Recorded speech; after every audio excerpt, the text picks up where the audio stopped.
Hello and welcome to the first ever week of ISS, the Intermediate Strikers series. I'm here with Kurikin, and we're here to watch some of the craziest Challenger to Omega players to ever do it, and also some Diamonds possibly because it includes OSAS graduates. And how are you doing today? Doing pretty good. I kind of got dragged here, but it's been fun. I can't wait to see what's going on. I can't wait to see actual gameplay other than OSAS. Yeah, this is like OSAS 2. Everyone loved OSAS 2. OSAS so much. The most entered tournament series in the history of Omega Strikers by a lot, by the way, by like 10 times, by like a million. Anyway, yeah, that's basically what this is. We are good to go, I believe, as soon as they set the map and start the game. It's a very streamlined rule set, each similar to OSAS. No, exactly the same as OSAS. Each round has a predetermined map ready to go, and both the teams are questioning each other's reading ability, and yeah, I think both of them need to read a little more. That are very unfortunate. The epiphany of Omega Strikers, we can't read. We're headed right into it. So, looking at the rosters we have on our hands, it's Villager Van versus Raw, and out of the two teams, out of the two rosters we're seeing, which one are you favoring so far, and why? I mean, the Villager fan looks very, very like I know a lot of the players there. I practically played against them. I've played against all of them actually. I played against Vixie, Kaz, Mikio, and Vlad. And then I don't really have a lot of like info on the other team. I cannot because I am trying to click on. But I've only seen what's their name? I've only seen Negastrike. And that's basically it. I don't know who the other two people are. So I want to see like something exciting. I want to see things going on. I want to see if we can see a good game. That's it. Yeah, that'll be very interesting to see how it goes down here. So, as the picks load in, we're seeing Asher coming out for... Oh, I always forget how to say this name. Is it Mai? I pronounce it as Mie. Everyone says Mie, but I'm pretty sure I heard... whatever. But Kaz the Toost making his return after a long drought from competition. This time on the Luna, not the signature jewel yet. The brawler on the team is on the Asher already. Nope, picking the Kai instead. Okay, well, we'll see how it goes. Yeah, they missed out on the... I mean, me playing Asher is actually pretty viable. We're seeing Mako goalie versus Rasmus. Well, not Rasmus, but the Era goalie actually. We have a Rasmus midfield on the board. Yeah, that's a pretty common pick actually on Night Market. The Era goalie, this time on the eject flavor, less common than the pick itself, and it's going to lead to a lot of mobility for this otherwise immobile double brawler composition. On the other hand, the Kai is just good at speeding up, and on Night Market, that's exactly what you want. And as, let's see, Villager Van losing their second barrier here, looking kind of dangerous as me gets a second barrier on Mega Strike here. Kaz the second trying to get it out of the corner here, and looking very normal. What do you think? Never mind, as Kaz the second takes the first point for Villager Van. Yeah, that's kind of the Kai scoring attempt that we usually see, right? Just barraging it in. Sometimes the goalie can defend it, but there Naga not quite able to. So I think the Brawlers will have to do a lot more to try and keep possession with the speed buff, try to keep possession of the center gate. But what else do you think will be important in this game as Naga gets caught out, walking a little bit too far, even with the eject button out of position? And now Kaz and Mai have so much room to play with as Vixie is playing the offense, playing the defense, getting it to Mai, who just scores it for 2-0 so far. It's looking dominant. Yeah, again, like you're playing Era goalie into Asher forward. Like, Era doesn't really have a lot of good stuffing power compared to Asher, and the forwards are going to have to... Well, the forwards on Ra are going to have to, like, very stuff it up as we see the Zentaro die there with Flip, unfortunately. Leading to a 2v3 with Villager's Ra on the offensive, on the power play here. Oh, even getting another KO there as Mai finds the dash, finds the goalie, and with Naga Strike down, well, I was about to say Villager Van at an advantage, but Big Bro goes in, finds a barrier, and the power play actually quite even despite the advantage for Villager Van. This flip deflected away as well. Ra is holding on. Ra is very much holding on, even though they have burned 2 flips. Well, not even burned 2 flips, but they burned 1 flip and they lost the other flip due to KO. Vic still having his flip up. Great Ostini using his, well, trying to find a way to counter Vix's impressive goalie play. Vix having to flip here. Kaz redirecting it downwards, and one barrier is still up somehow. It looks like, and never mind, me gets the second barrier, flips, and scores. Bring it 1 set up for Villager's Ra. Oh, Villager Van taking such a massive advantage in that first set. It didn't look like they lost control for even a moment there.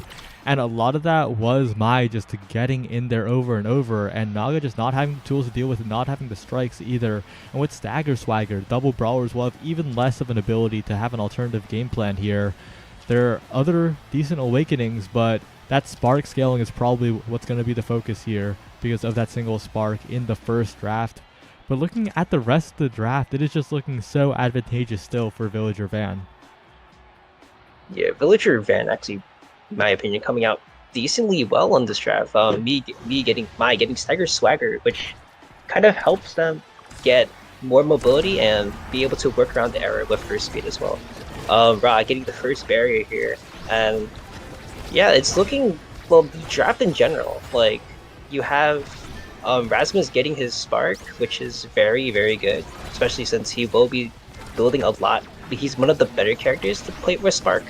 Kaz getting the, and we see that he has aerials, which is even better for him, as it makes it a lot easier for him to control projectiles and control the field. But as I say that, Ra does take the first point of the second set. That's the type of gameplay they need in terms of the scoring. Big Bro needs to get in there, needs to pendulum swing against Vixie. This time accelerates the core, but right into Vixie's hands. The second try, though, is successful.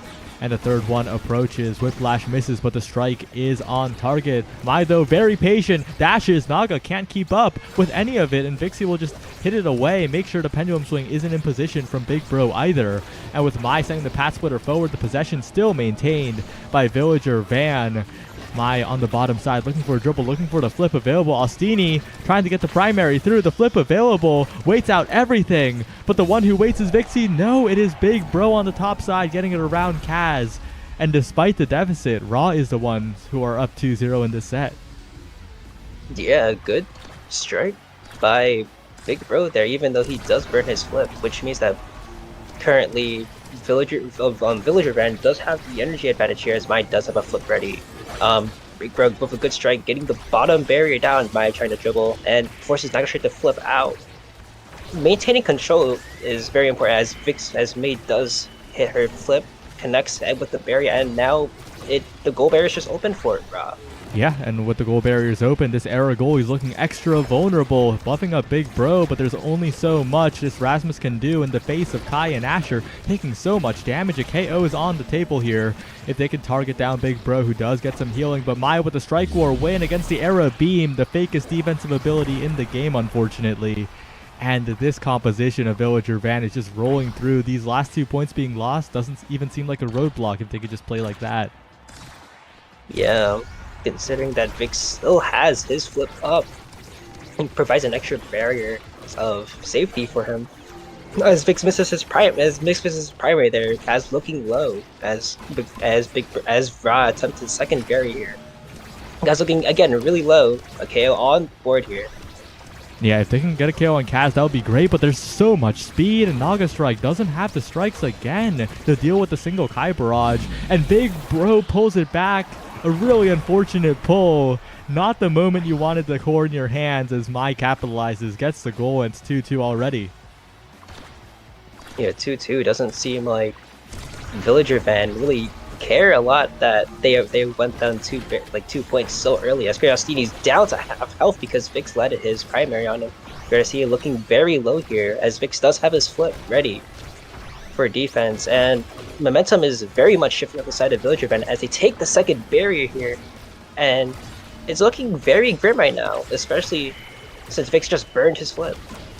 Yeah, they do get the flip out, but Kaz and Mai have plenty of meters to spare. 2 barriers taken, but a flip used. Naga Strike! Okay, very lucky bounce for the side of Raw as they try to mount an offense, but Vix is calm, collected, but not enough. No, blocks it away while on death's door. And Mai and Kaz both have flips. Stalling this power play is child's play at this point. To the bottom side it goes, hooked away, but Kaz maintains possession. Well played by Villager Van so far. The dash goes wide, but Mai flips Ostini away from the play yet again, and the double forwards walking forward. Kaz and Mai just continuing to look for this goal here as Big Bro tries to find a dribble, but it's not enough. Mai in position yet again. The Astair drums halt the core. Mai looking for a primary, but the strike won't do it. Still in the corner as Ostini tries to push it forward. Vixie, flip available. Stopped by Ostini trying to win a massive strike war, but it gets sent to the top side while Mai finds the dribble, looks for the primary, but is a little bit late, unable to do so. But the core goes right back to Mai. The panic strikes from Naga Strike give up possession, and Villager Van are too good to not capitalize on that as they take the set. Great play by, well, great saves by both Mai and Kaz. Trying to hold it on while Vix was off the map. I have been seeing a lot of like positioning from the both of them where they're just swapping like positions constantly to try to get value off of it. And they're doing it really well actually, because Ra have not been able to get through. Yeah, they do pick up some decent awakenings, right? Chrono Boost on the Arrow is going to do a lot of work in terms of mobility, but Twin Drive on the Mako is that mobility as well, in perfect form on the Asher. Mai has been hitting people so often, and with more cooldowns to speak of, this Asher is going to look a little unstoppable here. Yeah, and as Villagers Route take the first barrier, top the barrier, actually has the second with a great ult to take the top barrier for Ra here. And with Mii's Path Splitter coming up, Big Bro is looking sort of low here. Even though he has one spark, it still looks like damage will be coming a lot frequently. Yeah, and now with the core being pushed up again with Vix still having that single barrier to defend, a lot of breathing room for Villager Van as they're the team in the advantage still, up 2 sets. Trying to find a dribble. Mai with the flip into center. It's a little awkward though, a little too close to that terrain, and just deflected away a little easily. Ostini now needs to make the most of this energy. 2 bars, working on the third. Trying to get a hand on the core, but Big Bro finally gets it through, and Vix not able to beat the Iron Wall forever, but will save it away in that very narrow situation. And Kaz wins a critical strike war. The Path Splitter plays down, but the terrain gonna block it away for now. Mai, another chance top side, finds the opening and takes the shot. It's 1-0 in the favor of Villager Van. Mai, great job threading the needle there between a core flip and Naga Strike there to take the first point. Big Bro here with a core, well, Big Bro and Ostini both with core flips ready at disposal of Vix coming up on his core flip. As an unfortunate checkmate there with Era's Bewitching Beam, and that is a kill. Another kill right there too. Villager Van with the double kill there, bringing them into a 3v1, getting the barrier too, and it's looking very, very grim right now as Naga Strike is left with an empty barrier, well, not empty barrier, but empty backfield here as Mai coming up, gets the strike, Naga Strike striking it away. Ostini looking for something to try to even out the playing field as Kaz a second, but Kaz looking for his flip, trying to dribble. Mai getting to Mai. Oh, Mai kills Naga Strike again! Yeah, and these power plays are just so devastating because even though Villager Van's not quite scoring, they're in position to. Mai with the spin, finds the shot, 2-0. Another dominant set so far from Villager Van. Just 1 goal needed to go up 1-0 in this Swiss stage. Raw need to find something right now, but right now they just seem like they're outpaced and outcomped. Yeah. I think Kai just having a lot of speed just completely dominates the competition here as Kaz flips gets both barriers here, using his flip really well. Yeah, and with that, with the net open, with an Era goalie, it's so difficult to defend when Mai and Kaz are both massive, especially Kaz. Look at that size, but it's Mai who has the strike wars. Awkward strike placement from Raw means that Villager Van get too many openings, find the game, and advance to 1-0. Yeah, great gameplay by both teams, and unfortunately, my Kaz and Vix kind of just steamrolled them, which is unfortunate. But hey, there are 3 rounds of Swiss. They can easily come back from this the whole one start. Yeah. As long as you get 2 wins, you're fine. It's just do or die now for Raw. I don't really think the error goalie worked out for them. I don't think it synergized too well with how they're playing. Yeah, it was kind of a bit unfortunate, but again, this game is full of interesting metas and comps you could possibly play. So, hey, if it was just a tryout session for the Ever goalie, maybe we'll sometime in the near future, if they ever make it into the qualifying stages, we'll see different character come out for Naga Strike, or maybe even a return of the Ever goalie on a better map for her. Yeah, definitely something we can look forward to. But we will have to go to a bit of a break while we wait for the rest of the matches to finish up. Right now, we're just waiting on 6 of them, actually. So, we'll be right back. Don't go anywhere. See you in round 2.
Welcome back, everybody. We're finally done with that round. There was a game that was like 500 redirects, so no wonder that round took long.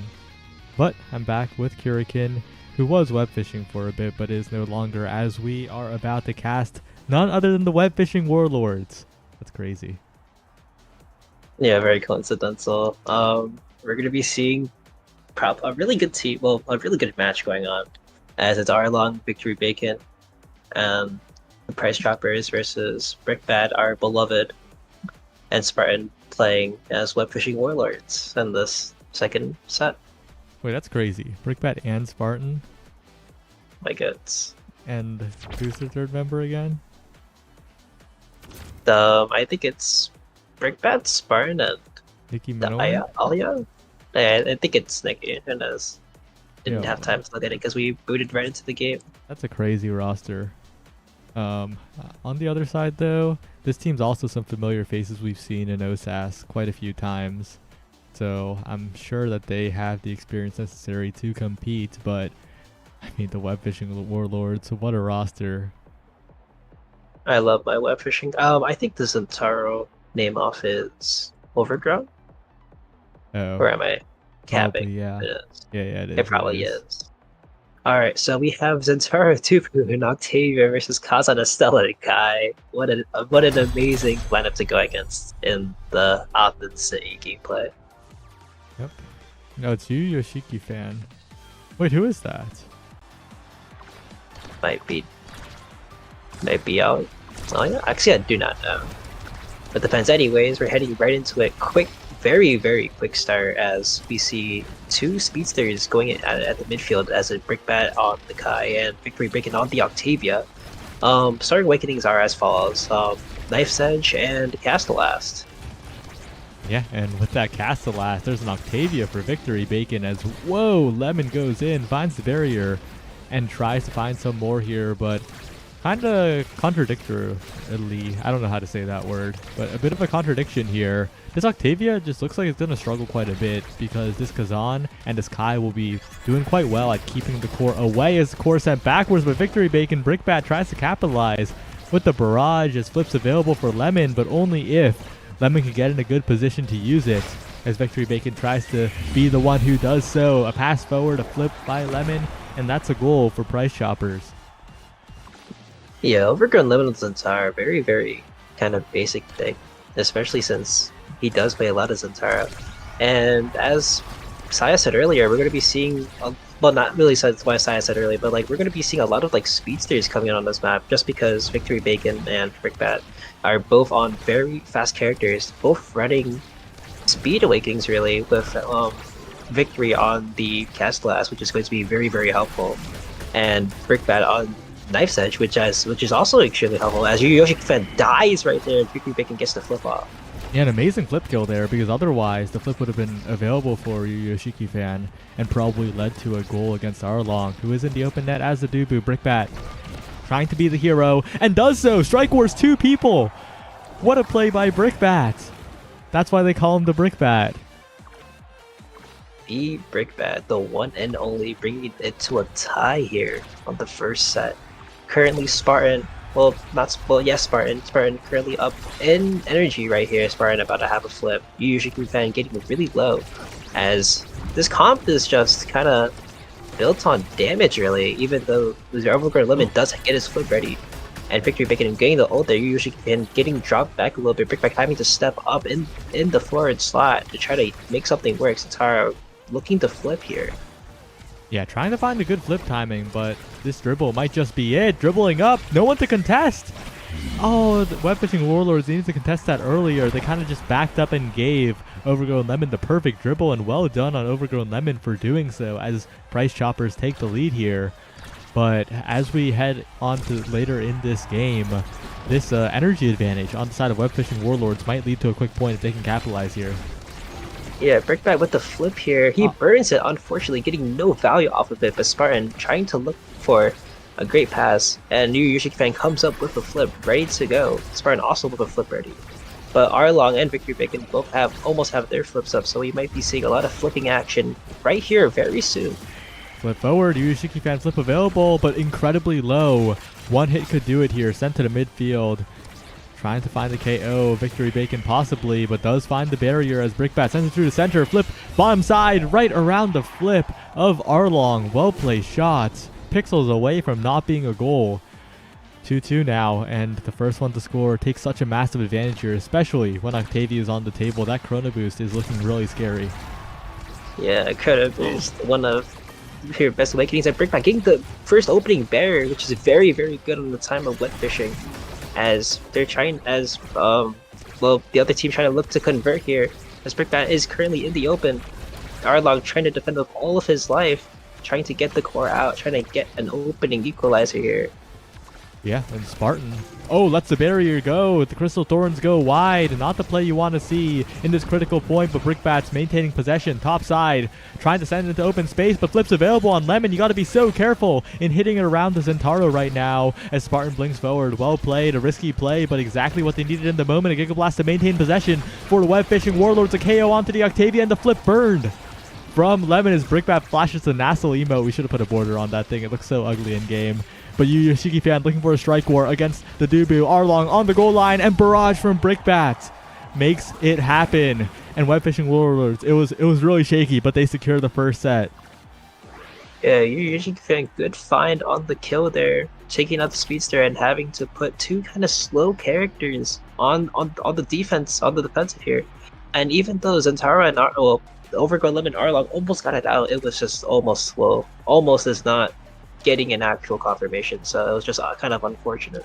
And as mentioned earlier, that Chrono Boost was picked up by first pick Brickbat. So critical in this game. That's going to give them so much more control over the midfield, and the Spark not even being allowed through. Good pickup by Yu Yoshiki fan. No Spark scaling allowed for the Octavia Adrenaline Rush. Going to be the consolation prize, and honestly kind of sucks for Victory Bacon. We'll see if Price Choppers can make a comeback. Yeah, and something I forgot to mention, Zentaro does pick up the perfect form here in place of Brickbat getting Chrono Boost, so we're going to be seeing a lot of damage being dished out, a lot of cooldowns being just thrown around as Brickbat comes to low, and Overgrown Lemon does get the kill on Brickbat there, Brickbat, not Brickbat, but Zentaro about to have a flip ready. I cannot remember his name because he has his name up, but Spartan and Yu Yoshiki fan hanging in there, getting Brickbat back on the map here. Yeah, and winning strike wars against Victory Bacon, making sure the Octavia can't control the midfield, but these are flips available, well cleared by Spartan, but it's a tough situation. 2 flips expended for the goal, but in the grand scheme of things, Web Fishing Warlords, if both the forwards burn the flip there, you're not the saddest in the world, you know? Like, they did invest a lot into that point. They really wanted it, so Web Fishing Warlords, not at too much of a disadvantage heading into the next point, but they are also low on energy because Brickbat died. Yeah, Brickbat dying there kind of set them back a little bit, but as Saya said earlier, they did burn 2 flips to get that barrier, so we're going to be seeing an energy advantage come up on the side of Web Fishing Warlords here, as Arlong almost gets the barrier. Well, not Warlock, but he almost defends the barrier, but unfortunately it comes down. Momentum on the side of Web Fishing Warlords here, as they're trying to look for an opening to try to take the barrier, to get the goal, and Overgrown Lemon getting the barrier out, and Arlong has to burn his flip here to save it. Passing play is up to Yu Yoshiki fan, but the Tofu Fortress stops it for now. Zentaro in position. Overgrown Lemon looking for the strike, looking for the primary, cleared away by the entire team of Web Fishing Warlords as they look to defend the goal, try and find an offensive play, but Victory Bacon speeding up. The Octavia starting to get out of control in the midfield. Oh, the pass misses though. Bacon not ready for it, and the flow state will end. I think Web Fishing Warlords can breathe a sigh of relief for a moment at the very least. Oh, a flick to the top side makes the flip have to be burned by Spartan. Well played by Lemon. Another flip, but blocked away by the topspin from Yu Yoshiki fan. So much damage on Victory Bacon, but the KO doesn't come through. The flip, not exactly what you wanted there. Another chance for Yu Yoshiki fan trying to sneak it through the top corner, but not exactly how you're going to get a goal there. Brickbat though, pushing forward, trying to find an opportunity as Victory Bacon's continuing to be chased, but once again, Overgrown Lemon dribbles up, but this time misses the flip. Yeah, an unfortunate misflip here. But honestly, it's looking pretty good right now on the side of Web Fishing Warlords, as Victory Bacon is sort of still in that staggered animation there. Brickbat comes up with a flip. Brickbat trying to dribble down to the bottom side, looking for something to set up Yoshiki Fan for the goal here. Brickbat does get his flip up. Zentaro having to ult there, and Spartan getting juked out by the Zentaro ult, gives up a goal, bring it 2-0. Yeah, the Price Choppers, they really needed that one, and they do secure it there. A bit of a good redirect from Overgrown Lemon to fake out Spartan, like you said. And Web Fishing Warlords, they had core control for the majority of that point, but they could not convert. And their lack of conversion is really coming back to bite them, because eventually in these long points, the Octavian and Zentaro will find either damage pressure or some kind of long flow state, and make it so that they are the ones in the advantage as Brickbat is brought so low. Even the orb pickup, and there's a flip available for Overgrown Lemon, looking for the flip here. It's not a flip, but that will do it. Finds a secondary right afterwards, and finds a 3-0 set for Price Choppers. Web Fishing Warlords, despite getting a good draft, I think they were getting a little overwhelmed by the damage in that one. Yeah, Zentaro perfect form is just the greatest combo to ever exist, unfortunately. As Zentaro does get first pick here, let's see what he does pick. He picks up the Egoist here, looking to extend the amount of damage and the amount of energy he's getting by just having more energy. Yeah, on the other side, Stagger Starter picked up in Spark of Resilience, a pick and a deny, very useful to stay alive as the Octavian, also making sure the Spark scaling doesn't continue to come through for you, Yoshiki Fan. Other strong awakenings, Missile Prop is what I have my eyes on as well, making it so that Arlong has a lot more presence in this game, especially on the kind of fake lanes that are created by this map on the sides. Yeah, fake lanes on Optin City, because Optin City is such a big map. Victory Bacon getting Yu Yoshiki and also getting the redirect there, as they are getting a lot of stuffing motion. Yu Yoshiki Fan brought to stagger. So much damage being dished out by Zentaro and the Octavia, honestly. And the damage is a really big component. Yeah, and that damage pressure is going to need to be answered, because so far Web Fishing Warlords are just taking the damage and being brought to critically low, being brought out of the play. Yoshiki Fan, though, playing it slow. Brickbat in position, but Arlong not going to be scored on by a shot to the Dubu's face. A flip available, looking to the top side. Didn't even need it, I think, but will use it to secure it anyway as Overgrown Lemon. Another fantastic goal. Yes, and so yeah, Overgrown Lemon just doing everything, getting the core stop on Zentaro, and then flipping and then getting it right in. Loses, and unfortunately Spartan does lose his strike force there.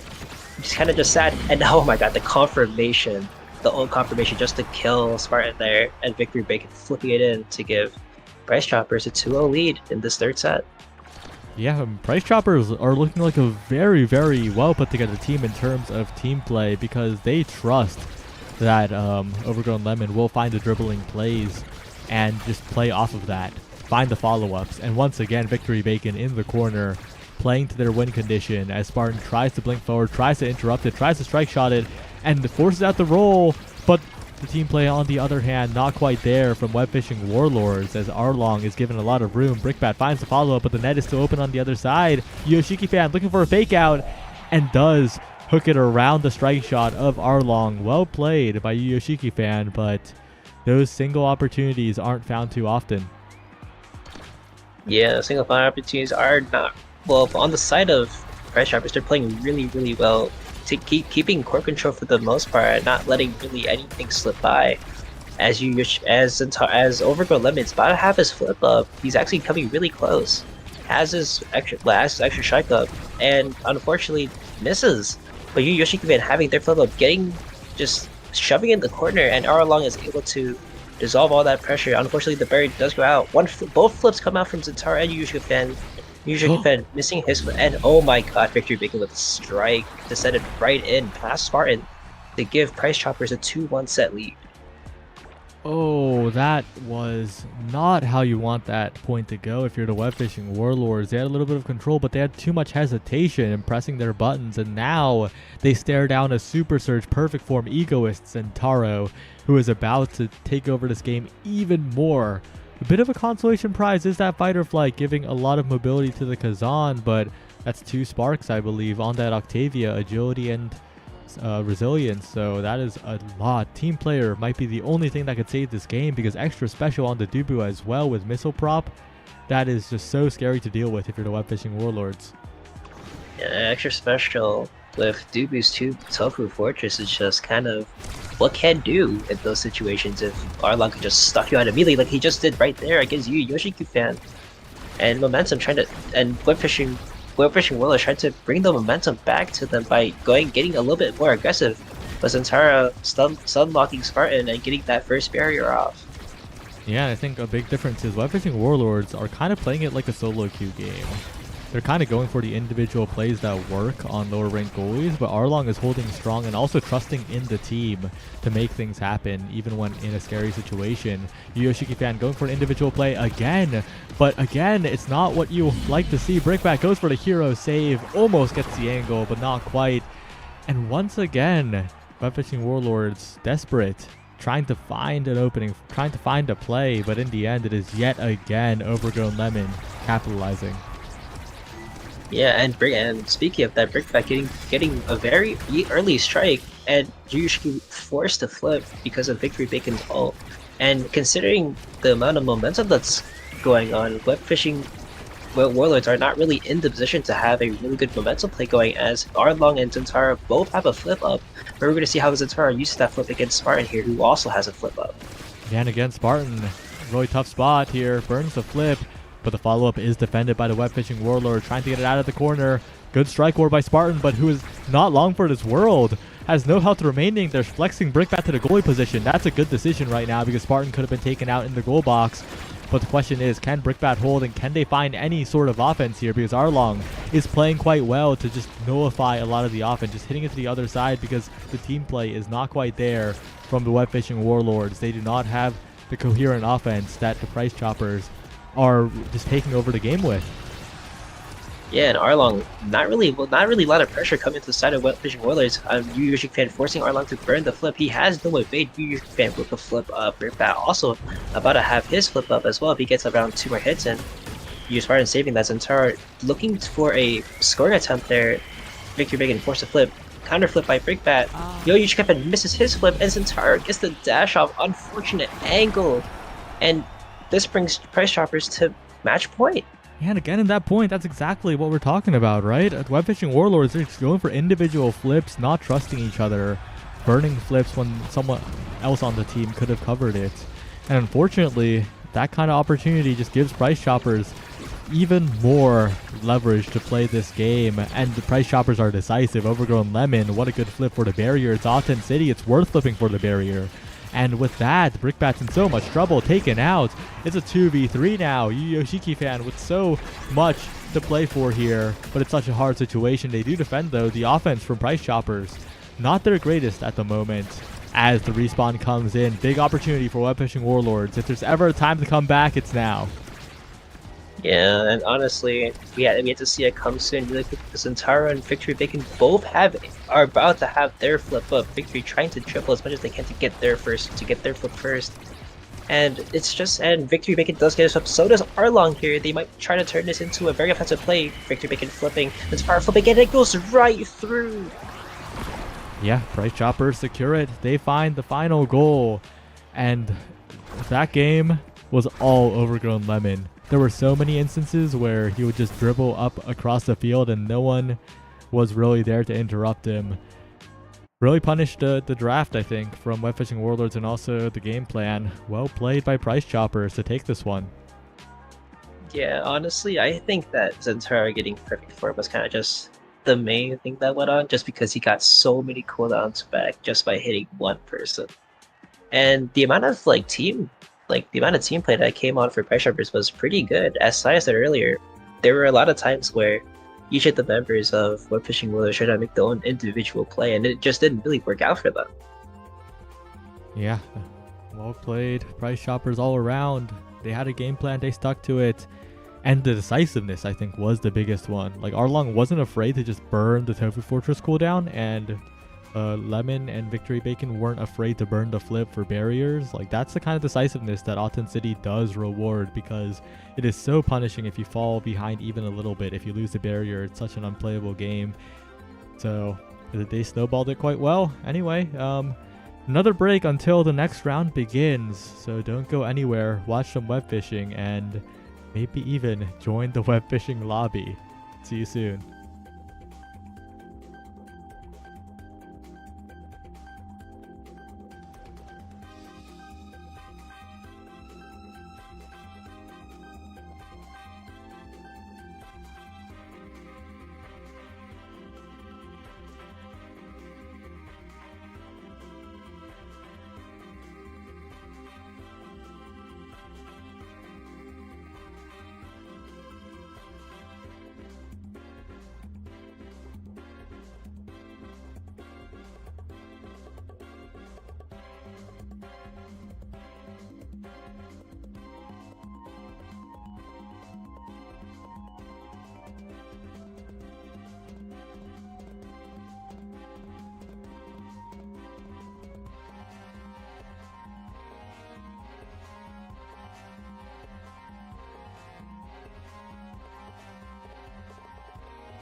Hello everyone, sorry to rob you of the real content, the real web fishing, but we're back. We're here with Swiss Round 3, Bombs Away versus Dirty Duboos. Loser is out, winner is in to the bracket stage, and this will be a pretty interesting one. Both these teams full of players that you've definitely seen before in OSAS and other tournaments, so it's going to be a pretty close one, I think.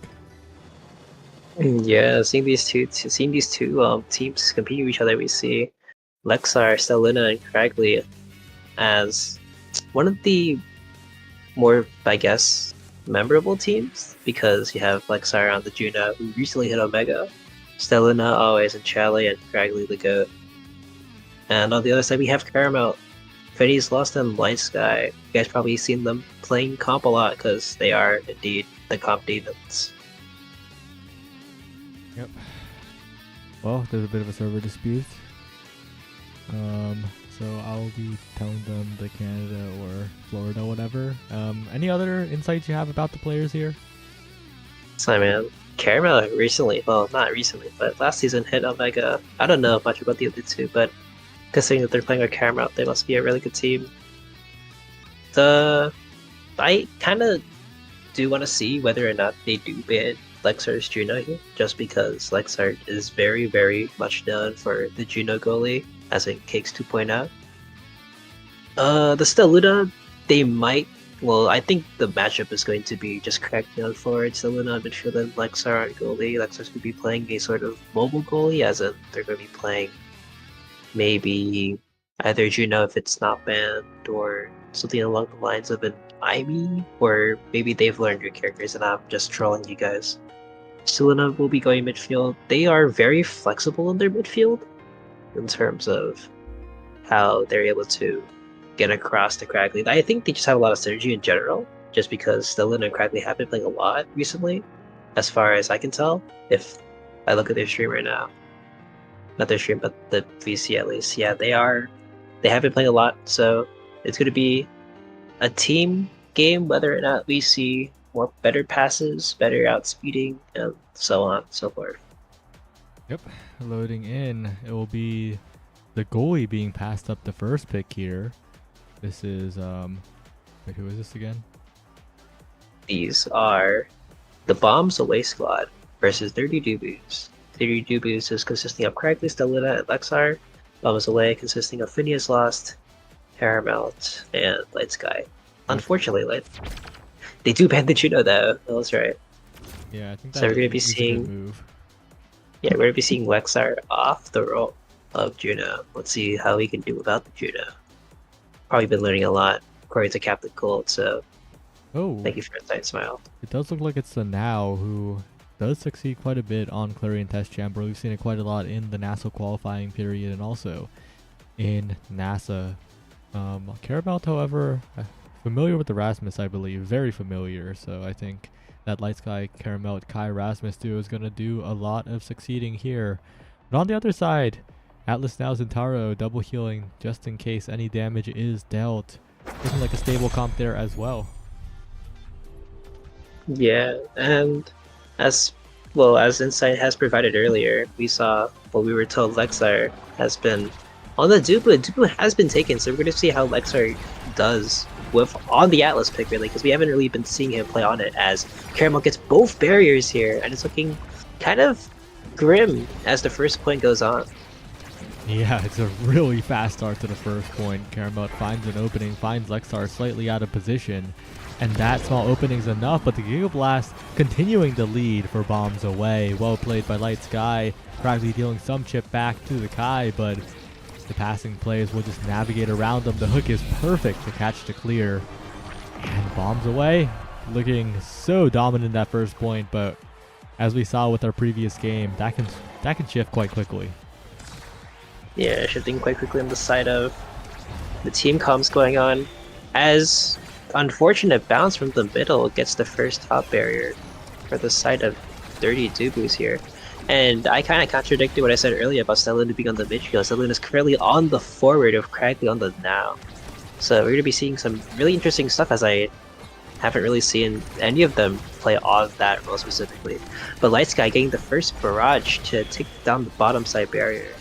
Oh, and Caramel finds a follow-up strike as well. That's the barrier falling for the second time. And now with the Kai and the Rasmus speed, they're using the center to try and propel the core forward, trying to find the pass to the bottom side. Well tried by Light Sky, barraging it into place for Caramel's pendulum swing. And that's quick goal as well. Bombs away, looking, again, just looking dominant. Yeah, and currently Caramel with his flip ready. Sorry for the voice crack. And Steluna still is level 1, unfortunately. Caramel getting a good strike into getting the topside barrier here. And Lexar with a flip, he has to try to find an equalizer, burns the flip, unfortunately. And Steluna gets their ult online. And Plaguey is playing this Dubu quite well, especially on this variant that is so volatile, staying relatively centered to catch a lot of bad bounces. Caramel playing the offense quite well. Light Sky almost getting the crossfire Giga Blast for the goal. Bottom side, just lets it go. Well played by Light Sky to not touch the core there, knows that that trajectory was good. And Dubu, with turning that clear into a goal just because clearing can be that crazy. As Caramel gets the first pick, opting for the build different here, which is awesome because Rasmus is really good on size. Yeah, really good on size, but there's plenty of other good awakenings like that stacks on stacks that you have to look at. That additional speed might be the difference maker for the midfield, but explosive entrance is speed on the other side as well. Prime time, the awakening of choice for Lexar, as Plaguey will be quite happy with the Siege Machine nonetheless, and 1-2 punch picked up. Steluna not getting garbage as the last pick.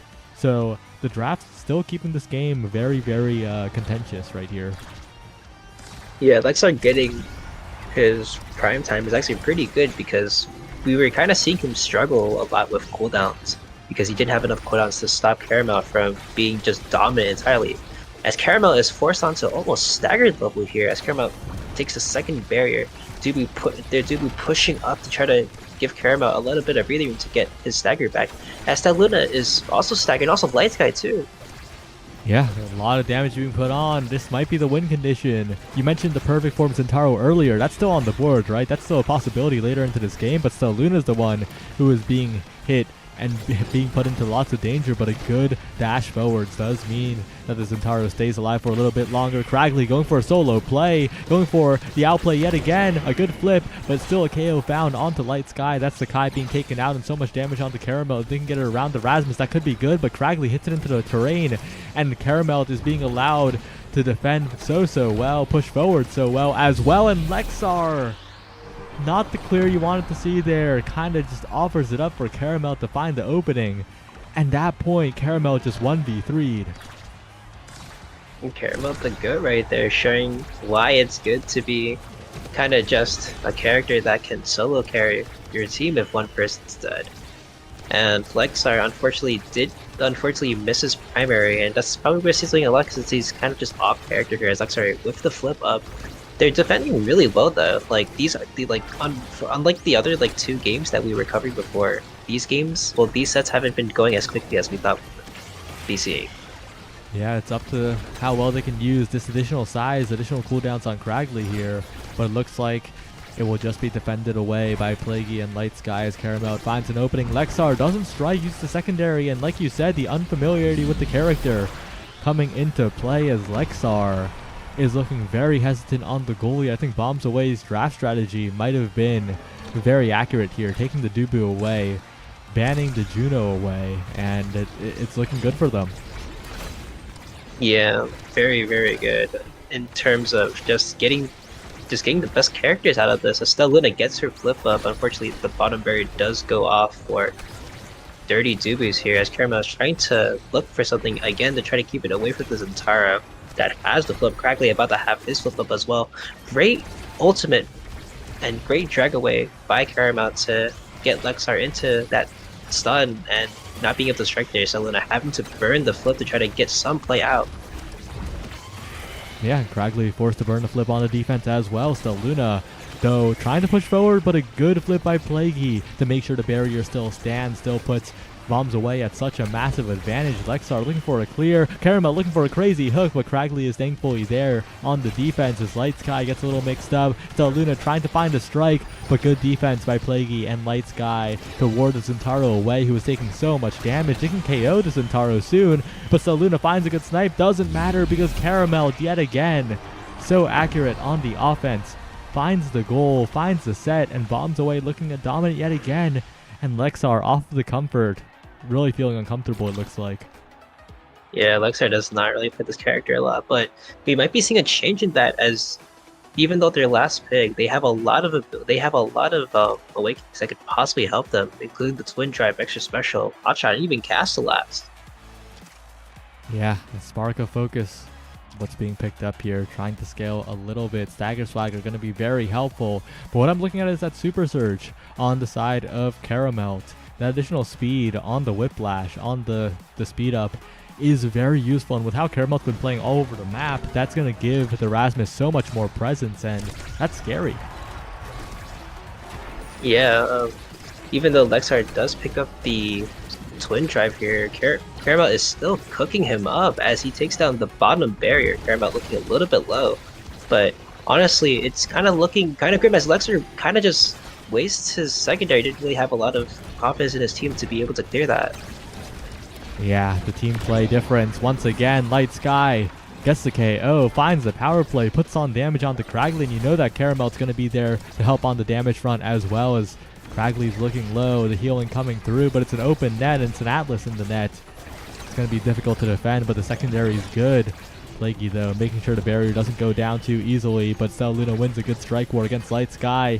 Impatient strike by Cragley, a follow-up with the primary. Does mean the barriers fall down, but Cragley is in a lot of danger here damage-wise, and Plaguey's continuing to strike the core away. Caramel, one more chance to try and score before these flips are going to be devastating, as Light Sky, good core stop on the bottom end, and Cragley brought so low as well. Flipped almost off the map, but stays alive, and that flip being gone is so important for the Dirty Dubus. But Caramel has so much speed with the Super Surge. A panic flip by Lexar. Oh, Lexar is not having a good game today. And Lexar just being uncomfortable in this, and just an off character pick in general. It's just really hurting the team. As Lexar almost gets the kill on Stellaluna here, Caramel on Stagger gets the pass. Light Sky finding a great pass to Caramel, and Caramel just punches it in with his primary there, and it brings bombs away 1-up again. It's looking like a sweep really quickly. Yeah, and like we mentioned earlier, the draft from Bombs Away, putting Lexar on this character that they're not as comfortable on, has been really the key. The goalie has not looked as usual. Lexar has had much better games than this one, and the ability usage, just pressing buttons, trying to get it out of there, but it's so difficult when Caramel is playing so confidently and you're not on your comfort pick here. As Light Sky continues to just keep the core up, make sure that Caramel has so much space to regen, and Caramel just pendulum swings it from across the map, and Light Sky, what a Giga Blast Snipe right into the expanse of Lexar. But Lexar, why would you expanse there? Yeah, I think it's just that he just doesn't have enough experience on Atlas, even though we all know he's like a really good goalie. I think it's just the fact that he doesn't know how to use his codouts properly is very sad. Unfortunately, Zubu, Stellaluna and Cragley both finding double barriers there, putting Plaguey Bagley on the kind of the defensive here, as he has nothing to save himself from getting scored on, as Cragley will flip and Stellaluna about to have their flip up as well.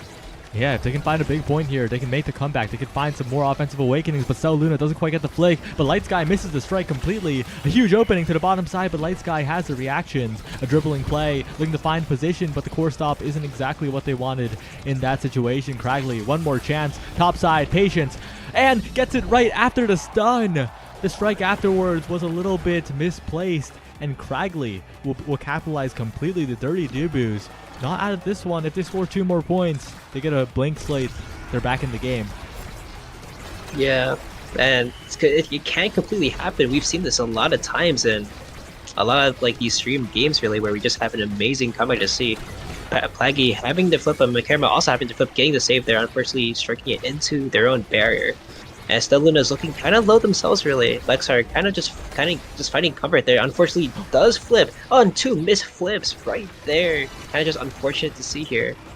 But Stellaluna staying alive. The core blocks the rest of the barrage. Stellaluna living is so important here. The orb denied, but the Centauro wins the strike war on the ill-fated back pass from Caramel.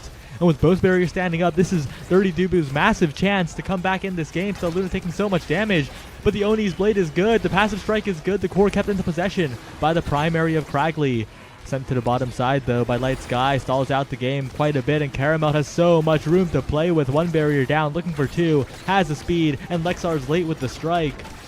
They need to score here. They need to find an opportunity now, or else it's all over. StelLuna trying to find the shot, but the secondary will go wide. And Caramel has so much room to play with. StelLuna, one more strike, one chance to the bottom side, but Light Sky sends it away. Giga Blast Cragley, and the KO found, but the revive is good. Well played by Lexar on the revive to keep the game under control, but they still need to get the goal. Yeah, and by getting their flip ready, flips it to the corner. Caramel almost getting the redirect straight there. This has to be a point that either team has to win in order to keep the momentum going. It's currently game point, and StelLuna gets the KO on Pagli there. It is a 2v3 on the side of... I am losing my and with the core just flying across the map, Caramel trying to take control of it with the secondary. StelLuna trying to find another one, but Caramel backpasses it, and StelLuna will win the strike war. A bit of panic by Caramel to end a disadvantage, hits it off the terrain, right back to Light Sky, and StelLuna will find the goal. Well played by Dirty Duboos, but that was such a scary point. It really could have gone either way there. Yeah, I think that the momentum shifting onto Dirty Duboos here is actually really, really good for them, considering that they're just coming off of the 2-0, and they're currently about to get 2-0, but right now it looks like they're about to come back, and since Lexar is feeling a little bit more comfortable now since he's had a lot of time. Ooh, and Plaguey, what a log on the top side. And now with the core bouncing around, Caramel has flip available. This could be the end of the game to the bottom side. Lexar finds the clear, finds the expanse, but Caramel still has flip and sends it to the bottom corner. They're trying to get it out. They're trying to make sure the Rasmus can't get it. StelLuna, every strike matters here. The Oni's blade is good, but the clear comes through, and Cragley has to keep it contained because if Caramel gets a flip off, that's basically a goal. One barrier down, but they need to keep it away again. And now it is Plaguey advancing with the flip. There are two threats now. Bottom side, StelLuna getting the barrier. Big opportunity. They're rotating back. A flip from the bottom side. Trying to send it up to the Dubu. A flip. The expanse disappears. Tofu Fortress. So much panic. And Caramel will send it in. Well played by Plaguey and Caramel. It was looking bad, but they committed to the offense. That Dubu Fortress. That Tofu Fortress just holding it right in. And Lexar unfortunately Cosby expansing there. Kind of just subs the core in there. Kind of just puts it into that little particle accelerator, and unfortunately they could not get it out, like Caramel just jumping it in with the primary to send it.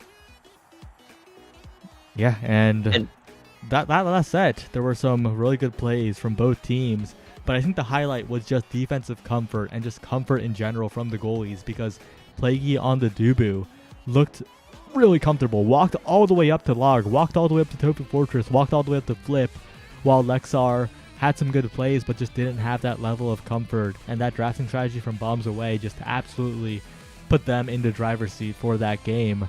And a lot of it's also just habits, right? When top players or high-level players coach goalies, the first thing they look at is your habits, your panic strikes. And the panic strikes from Dirty Duboos were forward. And you can't panic strike forward. If you panic strike forward, that is how your opponent gets another chance, and that's something that I think they could look at, because for now, Bombs Away made it into bracket. Dirty Duboos, 2 losses, they're eliminated. That's unfortunate, but we'll see them in the third. Well, we will see them probably next week as well. Bombs Away advances, which is very cool. Yeah, and Cragley had 196 redirects, teammates 94 and 79. On the other end, 142, 88, and 131. So Cragley was putting in a lot of work as that guy is chatting it up. But we'll send you to the real content, what you're all here for. It's web fishing time as the bracket stage approaches. Don't go anywhere.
Hello everybody, and sorry to interrupt your web fishing, gameplay, watching, whatever, but we are here with the bracket stage of the first ISS week of the first season of ISS. How are you doing, P-Flare?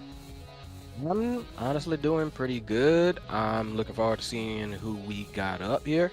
So, honestly, let's start with that. Who are we looking at right now? We're looking at two teams that are looking quite strong. It's Get Her Done, currently sitting at 3-0, and Chikara Ban, who are 2-1 through the Swiss stage. All right, so definitely Ban is going to be wanting to clean up that little one loss from the looks of things. Get Her Done is definitely going to want to keep that winning streak going. So according to the rosters here, we got Get Her Done going for, which is Mexicasual, Mudflap, and Serapi. Meanwhile on Ban, Busty Biddies, Gaslim, and Fish Van Kendi. I hope I pronounced that right. I think it's Fischl, but the rest was. But we're into Night Market, and are there any like players that catch your particular eye? Any players you're familiar with here? I'm afraid not, barring Mudflap, really. That's the only name that I recall sticking out, and if I'm remembering them correctly, I may not be, excuse me if I'm not. They had a pretty good Dubu. I think you might be misremembering because they're a bit of a brawler. Okay. Yeah, they go on the Asher quite a bit. I'm gonna be wondering if the Asher comes out on this map because well, they're already hovering it. Mudflap is quite good on that pick, and Mexi, when given a melee goalie, will be holding it down on something like the Atlas. Get Her Done, I think, have a very solid game plan. Chikara Ban are going to have to really pop off, I think.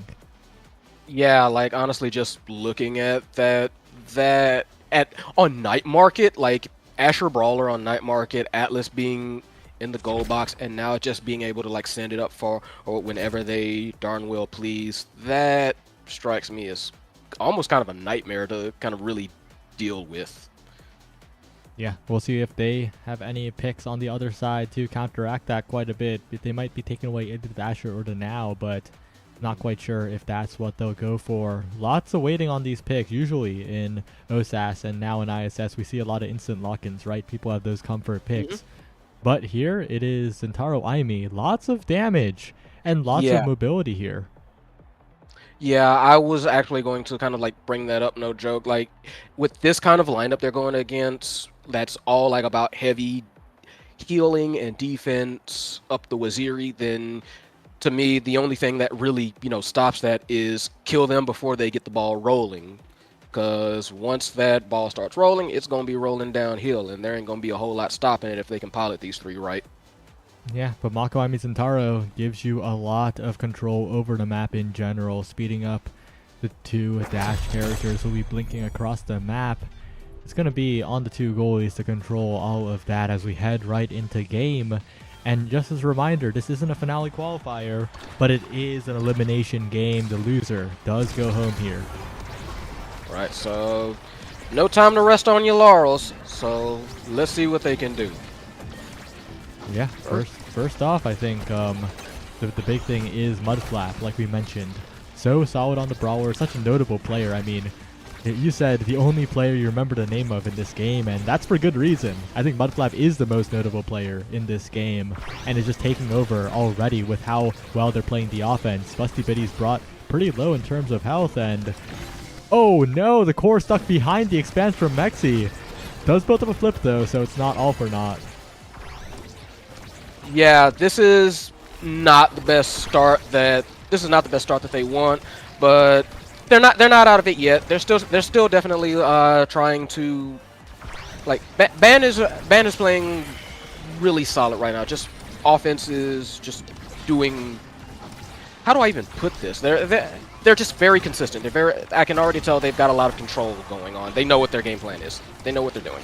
Yeah, especially with the passing plays, right? But Mudflap just interrupts all of that. They were trying to play the pass to the top side, but instead it is Mudflap taking away the goalie of all the players to be taken out there. A flip to the middle, but Mexi has more than enough room, but burns the expanse. That could have been an opportunity for Fischl von Kennedy, but no, instead, it is once again the defense being forced out from Chikara Ban.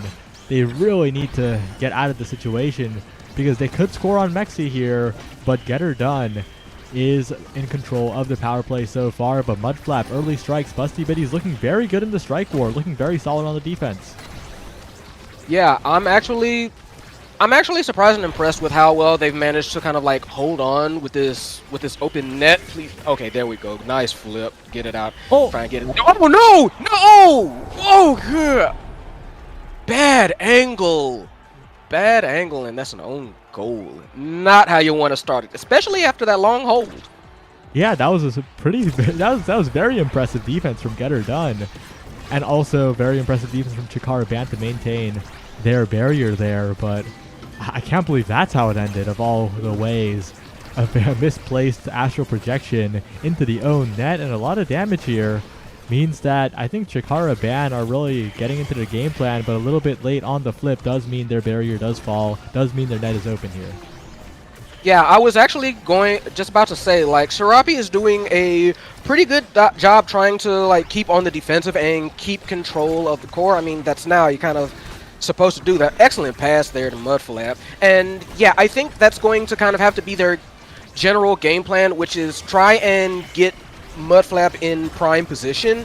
As you can see, Mudflap already is kind of, like, lurking in the back there. Oh. And now just have to make sure they can get it up front so they can do that, just kind of like squeeze it past them, because Asher is the bully. Asher is like just the one who is going to shove it through if you give her half a chance, and now has such good control that yeah, she can give an Asher that chance. So that's kind of like got to be their game plan if they're not going to go for like a total knockout. But while you were talking about their game plan, let's talk about Chikara Ban's game plan. They had great use of the flips in that point. They got it through, and importantly, they're hitting around Mexi very well, right? That Atlas, pretty immobile character, has a lot of good cooldowns, but is very vulnerable to being hit around, and that's exactly what Chikara Ban are doing. Yeah, that's just knowledge of like the characters and arguably maybe like just a knowledge of how we are going to play this game. We know their character strengths and weaknesses, like top to bottom, so they just have to play to that. And yeah, like you said, Asher, Atlas is well known for just he's a wall, but walls don't move very well now, do they? Yeah. So. Oh, good flip though. The wall fights back a little bit, yeah, taking the Zentaro off the map. Fischl von Kennedy not in this world for 5 more seconds. Mudflap tries to set up a play, but is going for a lot of strike primary, and strike primary on Asher isn't too effective because the goalie can hit it away like Busty Biddies is doing. Some impressive defense so far, and the Fireball Sentry helping out as well from Gast. Once again, a lot of setup. Oh, Mexi overcommits on the bottom side, misses the core, and once again Chikara Ban, the passing plays come through. Yeah, just like very old school, very traditional. Just a quick 1-2. Like goalie was out of position, pass it up, pass it, kick it in, done and done. And now look what they got for it. Yeah, big draft coming in. They're the ones in control here. That's a single spark on the board. That's going to be a priority pickup later in this draft. But Hotshot, the core speed, what they're leaning into right now. My eyes are also on Catalyst and that team player. Busty Biddies, the passing plays for Chikara Ban. That's what we highlighted earlier, and that's what they're going to continue to do. And they also get the spark scaling. On the other side, Knife's Edge, Spark of Strength, Catalyst, single spark, so powerful in the later spark scaling. Catalyst is a strong awakening in general, and Knife's Edge in a very strong state right now. So I think overall, there's a lot of power on both sides of this draft, and it's kind of hard to tell who got off as the winner. I think it's really just going to come down to the passing plays and if Get Her Done can interrupt them. Yeah, I agree with that entirely. It definitely seems like both teams more or less got what they were going for, got stuff that helped enhance their game plans. But yeah, it's going to be on Get Her Done to kind of just manage to get around this passing play, and that's not going to do it. That's not going to cut the mustard. Mexicasual again with the overcommitment on the bottom half of it, and just wasn't ready for it to just go up. And they need to kind of like tighten that up. They need to kind of like be willing to play a little bit more neutral, and they need to they need to keep it from getting. They need to keep Ban from keeping control of the core so much. Like their game plan has plenty of core control. They just need to be able to execute it. And right now, Ban is not letting them execute. Yeah, and once again, the core's in the hands of Chikara. Ban, Fischl to the bottom side. Good strike by Mexi to get it out in that moment, keeping the barrier alive. And Mudflap and Serapi are targeting the open net now, trying to find a dribble, trying to find a little bit more here. As once again, the dribbling comes through. Chikara Ban maintaining possession yet again, looking for a core stop, looking for a flick off the terrain. Almost a brilliant play, but Mexi is just ready, and they stay alive for the moment. Mudflap goes for dash punch attempt, the flip stuffed out by Serapi, and the KO found as well. I'm sorry, but that was a really nice one right there. Just perfect timing, and that's what they definitely need more of that. Good flip to clear it though, but yeah, I was about to say they need to take advantage of it before Fischl comes back, but Fischl's already back, and what the night market? Bit of a crazy own goal there from the Oni's blade. Really hard to expect in that moment. So many ways that bounce could have gone. But, you know, when the corners are round, it could be sent at any angle, basically. Yep. Yep. That's a little unfortunate. Firewall sentry, 2 barriers taken already. Chikara Ban already bouncing back and defending the double barrier attempt from Serapi as well. Another flip attempted here. A lot of core speed on the board. Fortis Now's primaries is gas to the top side, dribbling all over the place, looking for a passing play, interrupted for the moment. And the defense holds strong for Chikara Ban, and an open net on the other side means that their offense will arrive shortly. Yeah, kind of a wild sequence of events there for a little bit, but right now it's up to Ban that's just trying to hold off this onslaught that Get Her Done is trying to push forward, which, like we were saying earlier, they need to do, but Ban showing off really good defense. Nice flip to get it out there. Misses the strike shot, but that doesn't hinder him too much. That does, though. Nice flip to try and get it out there. And now it's Get Her Done's turn to see if they can defend, and they cannot. Fischl, nice flip, nice strike in, nice goal. Yeah, and especially nice patience. Could have burned that flip earlier, could have panic flipped after getting hit, but saved it till the very end when it was basically guaranteed, when all of Mexi's cooldowns were burned. And sometimes, a lot of the time we talk about decisiveness because sometimes players wait too long, but in that moment, the patience really paid off. Yeah, definitely. Meter management is one of those, in my opinion, undersung aspects of being good at this game, of being a good striker. You have to be able to make those kind of judgment calls, and oh wow, that doesn't help it though. But yeah, you need to be able to make those judgment calls on meters, and when do you want to take the flip, and what situations do you think would be best for you to take that flip? Because it's not an easy thing, and even the professionals don't quite, you know, get it incredibly right all the time. You know, sometimes it's a coin flip, sometimes it's just you don't think something's about to happen that happens, and you think, oh, well, now is a good time to flip, when really it was about like maybe 3 seconds later. Oh, speaking of bad times to flip, what a setup by Mudflap in front of the flip by the goalie of Chikara Ban, putting out the pass splitter, no way out. And that's the type of thing that Asher can do when a flip is a little bit mistimed, a little bit too unsafe, I guess, as Mudflap already taking another barrier. Fischl Von Kennedy, though, has been very successful in terms of finding a lot of these barriers with the creative dribbles, but this time just stuffed away in the midfield. Yeah, Fischl is doing a very good job with just being able to harry and harass pretty much anyone they decide to almost, and very good at starting the offense, just like that, managing to take another barrier, already trying to make a goal happen here. They almost try to clear it, but good flip to clear it out, yeah. But yeah, Fischl is just a perennial threat, even, and I don't think they've been KO'd a few times, but not enough to like prevent them from keeping themselves up and keeping themselves a worry in the back of the minds of Get Her Done. Yeah, that uptime is very important. Low but never out of the play, it feels like. And Mudflap, though, strike warring too. Gets the core in, but a good clear will send it away for the moment. But a shot from midfield by Serapi through the defenses of Chikara Ban.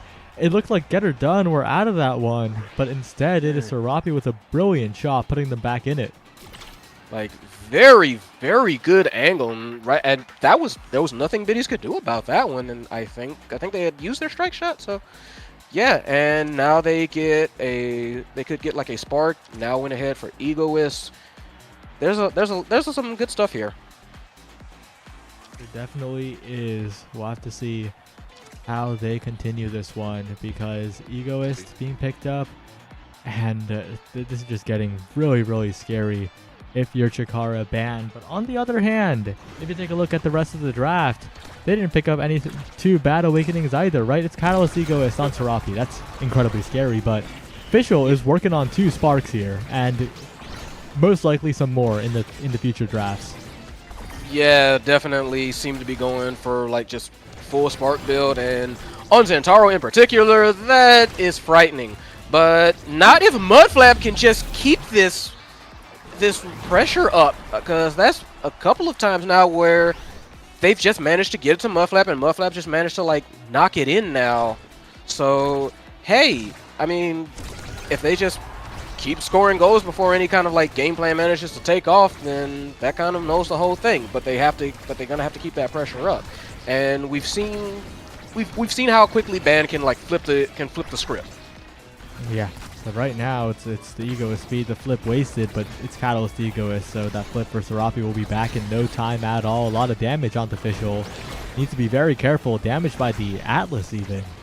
And needs to be very cautious here, as Mudflap might be looking for a kill pretty soon. A flip away. Core to the top corner, and one barrier will be taken. The perfect angle to find the bounce. Then Fischl trying to use the Firewall Sentry. It slips past absolutely everybody. We've had like 3 of those moments so far on both sides, where the players don't expect the core to get past, but it does get past everybody. I will say though, Busty Biddy took the Monumentalist on the Mako, and now the cage is looking kind of useless. Yeah, it's the thing about the cage is that like it looks like, oh yeah, make it bigger and maybe like block it off too much, but the problem is that like a bigger cage will just kind of allow for more angles to be taken and more, I don't want to say like more plans to be made, because that sounds kind of hokey, but that's kind of what it is. More plans to be made, and wow, Mudflap again just bullies it in. Yeah, that's why Mudflap on the Asher is such a menace, and why teams do consider the Asher ban against a team with Mudflap on it. Basically, 1 barrier down, 2 barriers down. Mudflap just roaring forward, so much speed to work with, and once again through the entire team. Both teams have had that moment so many times in this game so far. I think something to be reflected on, I think. Yeah, that's definitely... okay, maybe not definitely, but it seems to me that might be a bit more of an inexperience showing. I don't know. But because that, like you said, that's happened a lot, where the core just kind of waltzes on past everybody, and everybody's like, where's it going? I mean, that's one of those things that you kind of have to learn and kind of expect that, okay, you have to kind of position yourself in order to respond at whether it goes north, south, east, or west, if that makes any sense. You know what I mean? Yep. Oh, interesting picks here. Explosive Entrance, Zentaro, Super Surge, Aimi. Really, really big power picks on the side of Chikara Ban. Busty Biddy's going all into the creations. That is a very interesting Mako cage here that will be staying out for quite some time. Yeah, like that's like I said, that's a big cage, and it stays for a while. I'm not quite sure what that was. I mean, maybe it's a deny to... Yeah. I don't know. But it is a deny to now. Timeless is quite good for the character, but speaking of good, Mudflap on the dash punch, on the KOs, looking for 2, past Busty Biddies yet again. Mudflap's just absolutely taken over the game. Fischl Von Kendi trying to do the same, but not quite able to. But this cage is putting in a lot of work here, as Mudflap is trying to defuse it. It finally disappears, but it gives so much time. But Mudflap again dashing forward, but a good clear will send it away from the Mako. They need to find this barrier with the passing plays, but with the energy on now. Wait, Mexi out of position yet again, and now a huge opportunity presents itself if they can get past now. Yeah, I was actually going to bring that up when I noticed. Oh, nice pass to try and clear it. Gasoline makes sure it stays out there. I was noting Mr. Casual was playing very far up, probably because they wanted to try and support Mudflap, and now in that major aggression, And I mean, so far it seems to be working. It's causing a couple scares, but like you said, Mudflap is kind of just taking command of this game and is saying like, all right, now we play this my way. And now Mudflap is just setting up to get it to bully it through whenever they get the rock, you know? Yeah, lots of energy available though for Gast and Fischl, trying to push it forward here, but they got to be careful of Mudflap, who's looking for the KO. The sweet spot doesn't hit that time, but it could the next. Still a flip available on Mudflap, and so much energy built up for Serapi. That's a barrier taken. This has to be a huge play from the Zentaro if they're going to make it happen. One barrier, but it's only one barrier, and the flip is stuffed away by the primary of Serapi. Well played on the defense, as Mudflap wins the strike war on the defense as well. And this Get Her Done offense seems to have scaled completely. They seem to have all the tools they need, and Mexi is just sitting calmly in the backfield where one or two mispositions will not matter in this game when Mudflap and Serapi are so efficient on the offense. Yeah, it's definitely, they've got their game plan going, they've got the awakenings that they wanted, and they're executing. They're executing very well. And right now, like I said, Mexican Casual is kind of like playing kind of far up, if you notice, kind of hovering right on the edge of like the goal, but occasionally pushing up to try and support with like a barrier or an expanse or something like that to make sure that they have plays like that available. Nice angle out now. So now Serapi ready and waiting, and just kicks it in. Nice. Yeah, that was incredible from Serapi, just cutting off all the clears and making sure a play was made in that moment. And now Get Her Done, just one goal away from closing out this game. Do you think they could do it here? I definitely think it's possible. They seem to have, like, at the start of the game, it was a bit shaky in my opinion, but they definitely found their rhythm. They found their style. But I mean, they've got their goal open. They've got one barrier open for Ban, and now they're desperately trying to make another one. Tries for, I think that was an intentional kind of like a fancy angle, but hey, Mudflap makes sure it secures it, so now we got 2 in 1. Oh! Barrier doesn't quite get doesn't get the block. Fischl manages to sling it past. Okay. Not out of this yet, Ban. Yeah, not out of this yet. They've done it before. They could do it again, and they have the flips to do it, but Mudflap approaches, the pass splitter approaches, and a defensive clear was chosen wrong. But Mexi kind of striking early here. Those habits are getting punished by Chikara Ban here. And they're finding a barrier on the other side as the flip goes wide. Fischl Von Kenny, another early strike by Mexi. That's 2 in a row. You can't be trying that here when your team could be closing out this game. Will Mudflap and Serapi be able to hold fast though? They do find it. They have a flip. Bottom side, the hit's done. And Mudflap will make sure it goes in. Well played to Get Her Done. Honestly, very nice. Was a few like hiccups here and there, but they held together. Their game plan was solid, and they made it work. They pushed it through. I was very impressed by, again, like how Mudflap managed to kind of like take command of everything. But now, now was the MVP, and I actually think for good reason. Now was very good with a good. I mean, look at the redirects.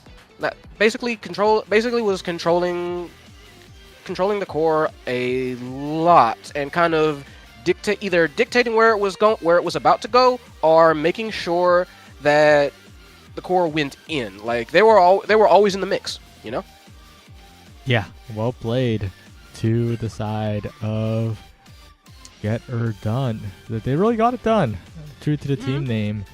And we'll be seeing them in the qualifying match right after this. They'll be facing the winner of Bomb Squad or Web Fishing Warlords, 2 pretty scary teams. And we'll see how they do right after this break. Don't go anywhere. See you soon.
Hello, everybody, and welcome back to our first qualifier match of the night. Get Her Done versus Web Fishing Warlords.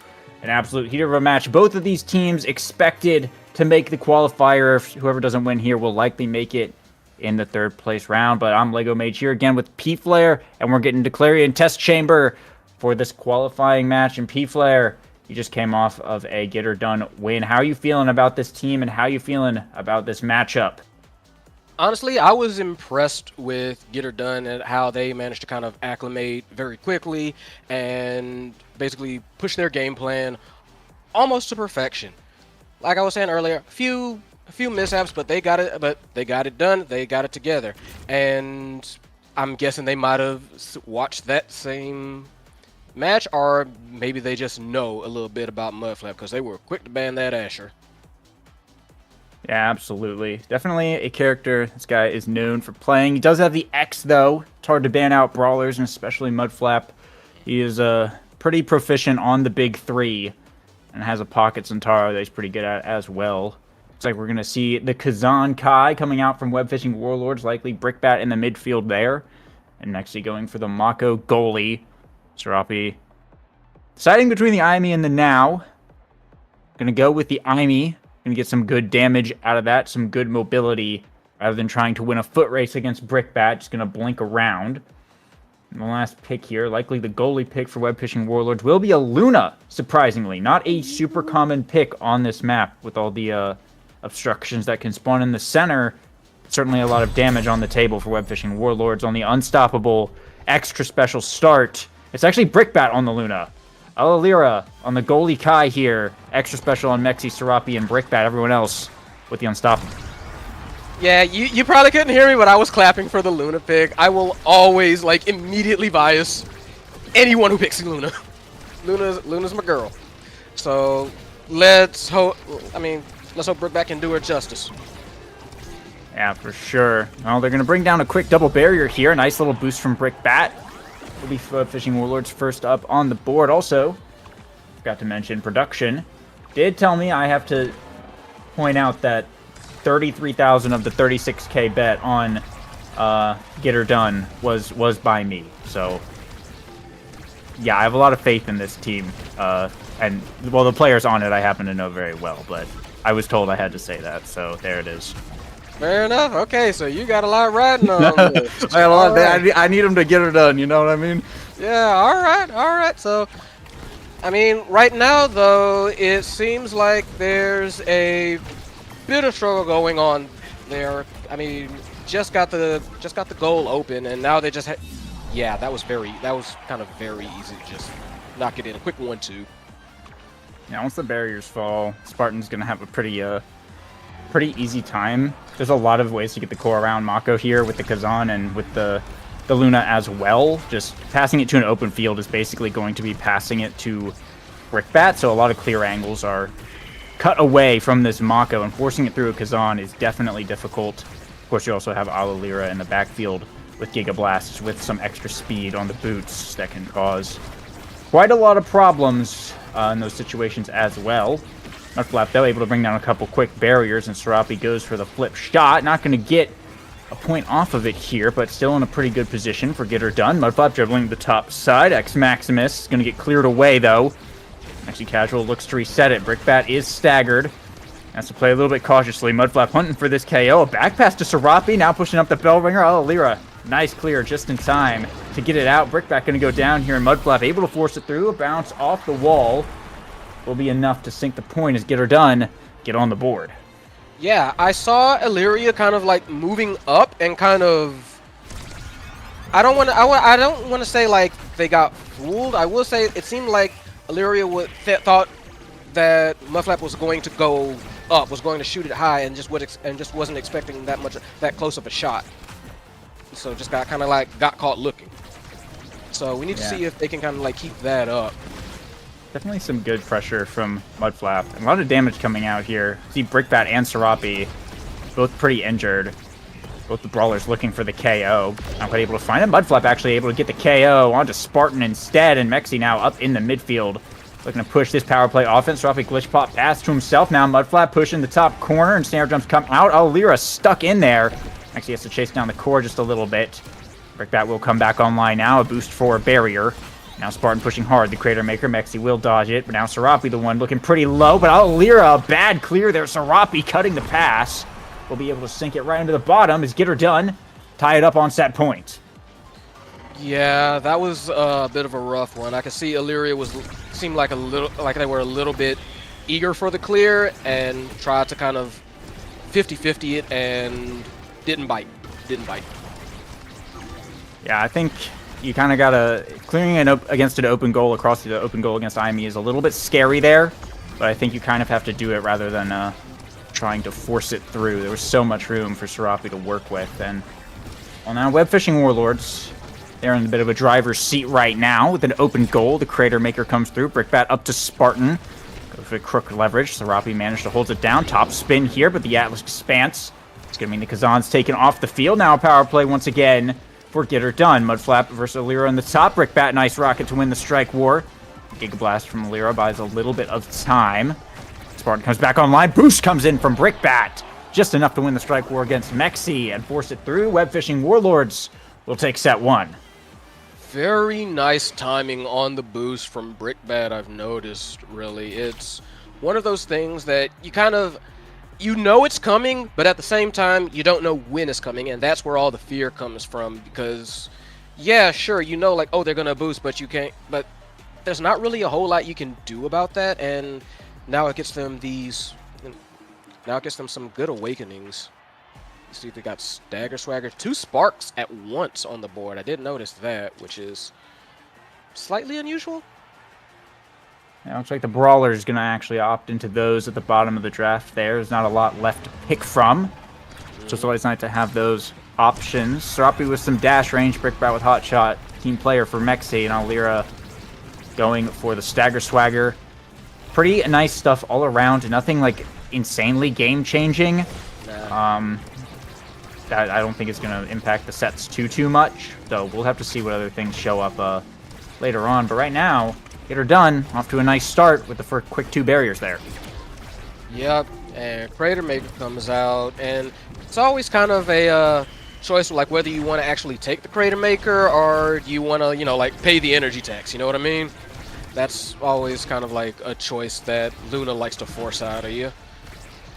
But right now, definitely seems like, ooh. KO. Yeah. Coming out from Web Fishing once again. Now Spartan taking a lot of damage. Forced to play in the Obscura Goo. Core flip from Mudflap will pick up the KO. 2v2 now. Serapi just now coming back online. Actually has a flip available. Gonna actually burn it here. Sends it to the top to Mudflap. But now Brickbat's the one with energy available. Serapi, a cyber swipe to the bottom for a dribble. And a quick redirect to the top side. Baits out Alira's barrage. And breaks the goalie's ankles. A nice shot from Get Her Done to go first up on the board. Yeah, that's kind of going to be their game plan from the looks of things. Like with Mudflap kind of leading the charge and bullying them and forcing them to kind of like almost play out of position a lot of the times because they don't want to get dinged by X, which, entirely fair. But it does leave Serapi and even Mexican Casual with some good shots to kind of be able to position the core how they want to and make it hard for Illyria or anyone else to get the core in time. Although that, I think, was just not them not hitting it in time. So, yeah, there's a game plan here. They just have to make sure that it executes right. And Ultimate's being burned on the bottom side. Will force it through the lanes. The second barrier falls. Nice positioning from Spartan. In the invisibility, yoinked the core away from Mudflap and snuck a top barrier there. Now Brickbat quite hurt right now. Will manage to find a nice boost for the second one, as both sides are opened up. 5 seconds till overtime as well. Serapi brings it down to the bottom, but Alira is there to recover it. Glitch Pop trying to force it through. Mudflap shot to the top. It bounces off the wall, though. Will be recovered. Brickbat boost in. Mexi, a nice pitch to clear it out of there, but getting back to Mudflap. Pops the X Maximus is enough to hit stun the Kai, as just before that. Well, actually, it wasn't a hit stun, I lied. It just broke the Unstoppable, and Alira was not able to react to that one. Get Her Done on set point. Yeah, this one's kind of been back and forth. Like Spartan has been doing very good with trying to like get the redirects but pays for it right there. Commentator's curse, sorry. But yeah, it's been kind of like a very back and forth, and you kind of see like the difference in game plans between both teams, where Get It Done is, you know, doing a lot of relying on, you know, like the whole brawlers get it done mentality, whereas with Web Fishing Warlords, a lot of that seems to be more of get the core around them and basically get it in under their noses. And a nice strike war there from Mudflap. Goes for the X Maximus. Fighting over the orb now. It will fall to the X. He goes big mode. Core flip from Mexi. Gonna go straight shot to the middle here just to get to the other side of the field. A Spartan getting thrown around a bit by this Mako. Droppy pass to Mudflap. Brickbat able to hold it down. Oh, Lyra, the glitch pop in the way. It's gonna be enough to hit stun Brickbat. A nice snipe from Serapi. For Get Her Done, we'll take their set now, 3-0, and tie it up 1-1, and Serapi will be the MVP. Yeah, Serapi, very, very nice glitch pop. Honestly, just very good positioning of both themselves, and I've noticed the firewall as well. Very good at placing it to like cut off potential avenues of like for clears and all that sort of thing. And rapid fire is definitely going to help with their game plan. Yeah, a lot more glitch pops coming out. They do let Fight or Flight manage to fall all the way down to Spartan, though. Definitely a risky endeavor. It's a very strong awakening for sure. No sparks showing up this go around, but size on the built different will go over to Mudflap. Mexi opting for the 1-2 punch there. Really, it's a deny against Spartan to not get the core speed, but they let the Fight or Flight fall, which is kind of a rough draft situation to be in. Brickbat, though, got stuck with Siege Machine, which helps out the Rockets, but it's not particularly great on Luna. Oh, Lyra with the pancakes, of course, just building up even more speed on the Kai. Pretty even draft once again overall, as these teams continue to slug it out in set 3. Yeah, very, very largely even, and yeah, that's what they were waiting for. Yeah, that I noticed they were both kind of like hesitating there. They were both trying to make one for the one go, you know, like first before the other, because Mexican Casual saw that boost coming out. It was just Brickbat missed it. Yeah, a devastating this boost. This leaves Get Her Done in the point now, which is a dangerous spot to be in here. Mudflap looking to recover. Brickbat snipes away the orb. Mudflap will remain alive. A nice little speed boost there to get out of the way. Bull rush to the top and a strike war. Lyra not able to do much there. Mudflap making huge plays while staggered, narrowly avoiding the crooked leverage, which would have set up a KO combo for sure.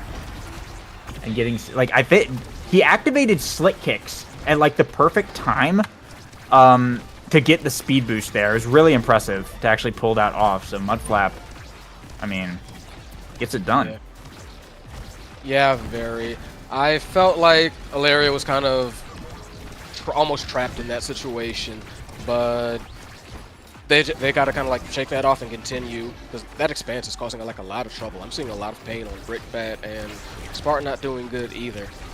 Energy tech's coming out as always though from Luna, so, and that does help get a barrier. So right now we're tied up on barriers. Now we just have to see if they can avoid disaster, which they don't. Brickbat just dies, and Illyria not quite in position. When Spartan tries to get it, Mudflap just says no and pushes it through, and that's been kind of like their game plan the whole thing. Just let Mudflap try and push it through, and that hurts. Another big play there from Mudflap picking up that KO here, and the momentum just continuing. Get Her Done. A quick 2 barriers. A shot almost goes through. Lyra able to defend that one away. Mexi Casual does have a flip available, and everyone is looking good on Get Her Done right now. Serapi pass to Mudflap. The Bell Ringer will be struck war. They still have the core available. Pass back down to Serapi. The Crater Maker comes in defensively. Lyra now has a core flip available. Firewall Sentry in the midfield. They managed to force it through, but they are holding on by the skin of their teeth, Web Fishing Warlords. Core flip from Serapi. A cyber swipes. It will get stalled out here, as Serapi able to nail the big orb, get a big cat going here. Mudflap pass down to the bottom side. Firewall Sentry across the goal. Pass back up to Mudflap, going for the top. Core flip's got to come out from Lyra, and Brickbat with the snipe on the rocket. Takes Mudflap off the field now. Power play, a much needed one from Web Fishing Warlord. Lyra pushing way up to midfield with an open goal, does not even care. Spartan with a nice dash into hook will be able to snag the core away. Buy some time, but the barrier did not go down on that. Bit of a loss for sure as Mudflap is back online. Serapi, the shot to the bottom of Lira, barely able to save that one with the speed. Pass back over to Spartan here. Brickbat going big mode as well, boosting in. 2 flips available for Web Fishing Warlords. The top spin gets the barrier. Core flip from Spartan. He snare jumps, blocks it away though. Good plays from Mexi defensively here. And a bounce off the wall though. Serapi able to get enough core speed on that one. Lira couldn't catch up to it. Get her done. We'll take set 3. That was a wild ending. That core was flying. And there's not a whole lot I can say to that. I mean, props to Web Fishing for holding out as long as they did for sure, but I mean, get her done. Just a little bit. The train is not stopping, especially with like Timeless Creator on Aimi. Like, yeah, gonna have the big cannon to contend with. They do leave Egoist on the board. There's some other stuff here that's really nice as well. Mudflap opting for the Knife's Edge over the Spark. Gonna leave that up to Mexi Casual to deny that away, but Twin Drive will fall to Spartan in last pick on the Kazan. Brickbat gonna pick up the Big Fish for some extra stagger and extra size, of course, get the size away from Mudflap. The Egoist is definitely scary in all the Lyra here. But the Knife's Edge could actually be huge on Mudflap. I know this guy knows how to use that Awakening, and he does not miss KOs when he can get them. So it's definitely going to be something scary to look out for. But barriers falling pretty quickly on our Bounce House map. And Spartan, a nice little dash into Crooked Leverage. We'll find a shot to the top. But Fishing Warlords will go up first in set 4. yeah, very, very quick point, but they really need to make sure that they can kind of like keep that going. Like, I feel like Brickbat's boosting has been very on point, but also Spartan having a little bit of extra primaries to work with, that can definitely make a difference as well. But they're going to have to, I don't even know what to say right now. Just 2 people just got killed very fast, and it's becoming a little bit hard to like keep up just because of how fast and how furious the damage is flying now. And 2 KOs getting traded there, but no barriers going to be taken off of that in the 2v2. Come back to the neutral here. Spartan in 1v3 not able to do much. Nice glitch pop from Serapi. So far, both teams just looking for some leverage. Mudflap going to burn the flip actually for some damage onto Brickbat here. The Firewall Sentry will come out. Mexi going to send it into the turret. Lira managing to keep it on the good side. Has to burn the flip. Passes it back down to Mexi. Keeps the red core up with the team player, and Mudflap's able to nail the second one. An open goal on the side of Web Fishing Warlords now. Serapi brings down to the bottom side. A glitch pop with the barrage from Alalira. Get that one away. Mexi sending it right back in, though. Mudflap just waiting very patiently for an opportunity here. Core flip blocked away by Spartan, though. Second barrier falls. A bull rush comes in. Not quite enough range, though. Turret comes out in the top corner. So much pressure. You can't force it out of there. The X-Maximus also getting popped. Get her done. Waiting for the perfect moment to strike with everything they had there. And it will pay off. They'll tie it up now 1-1. Yeah, just cut off like a good 80% of the good 80% of the map there, and at that point, it was about done. So now, Web Fishing Warlords have to try and not fall behind in this one, because Get Her Done has shown a remarkable ability to, I think, just like damage and overwhelm when they get an opportunity, which they also showed that last match. So, you know, it's kind of like, that seems to be their MO, that seems to be their modus operandi. And right now, Web Fishing Warlords is kind of falling prey to that. They have to find a way out of that. Get Her Done. Definitely playing very well as a team so far. Serapi just trying to get it through this invisibility lane. Meanwhile, Mudflap sneaks a KO with the Knife's Edge on a Brickbat there. Finds it a quick power play here. Alira will win the strike war to buy some time, and now moving up the field. A bad bounce off the wall, though. Has to burn the core flip to recover that. Will actually get the barrier off of it, though. As both sides now opened up. Brickbat coming back online for the 3v3, but same position. Serapi trying to force it through the invisibility lane. Burns the core flip. Alira sends it around the world. A strike shot from Mexi. Saves it away, though. Now on the top side, the Giga Blast doesn't quite get it. The drum and bass from Mexi holds it down. Passing out a Mudflap, but hits the invisibility wall. No, it sends it backwards. It's an own goal for Get Her Done. A perfect shot otherwise, but it just scored on the wrong goal. Web Fishing Warlords, well, they're on set point now. A very devastating one to have for Get Her Done, as if Web Fishing Warlords get this, we go to a set 5. Yeah, definitely got a bit of a break there, but now they need to take advantage of it. And I can imagine that Get Her Done is not going to be feeling happy about that. They're feeling definitely feeling kind of annoyed about that, looking at all the damage that's coming out of them and how the fact that they already got like 2 barriers. They do not want to let that happen again. Nope. They're like, nope, that was a fluke. We're not letting that happen again. Relatively quick one. Mudflap just punching it in. That's not what they wanted. Textbook 50-50 setup there from the Brawler. Find the point. And that's the kind of consistency you're definitely going to be seeing out of this team so far. A nice strike shot from Mexi. Unfortunately, not quite enough range to recover it. They will lose a barrier. Spartan quick to recover as well. Is going to get a second one for the efforts of Web Fishing Warlords. Now the pressure is on. Get Her Done pushing up with energy. Alira on the defense. Cyber Swipe up. Will find the core flip. Serapi will get one barrier here. Another core flip from Mudflap's going to find the second one.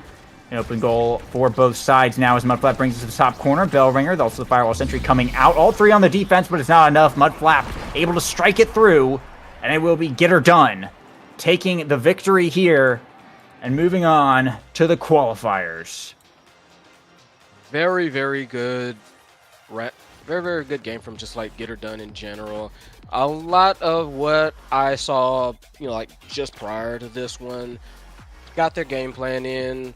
Whole lot of damage come out. Brawlers get it done, as you say. And we're just able to make a lot of good shots, a lot of good angles.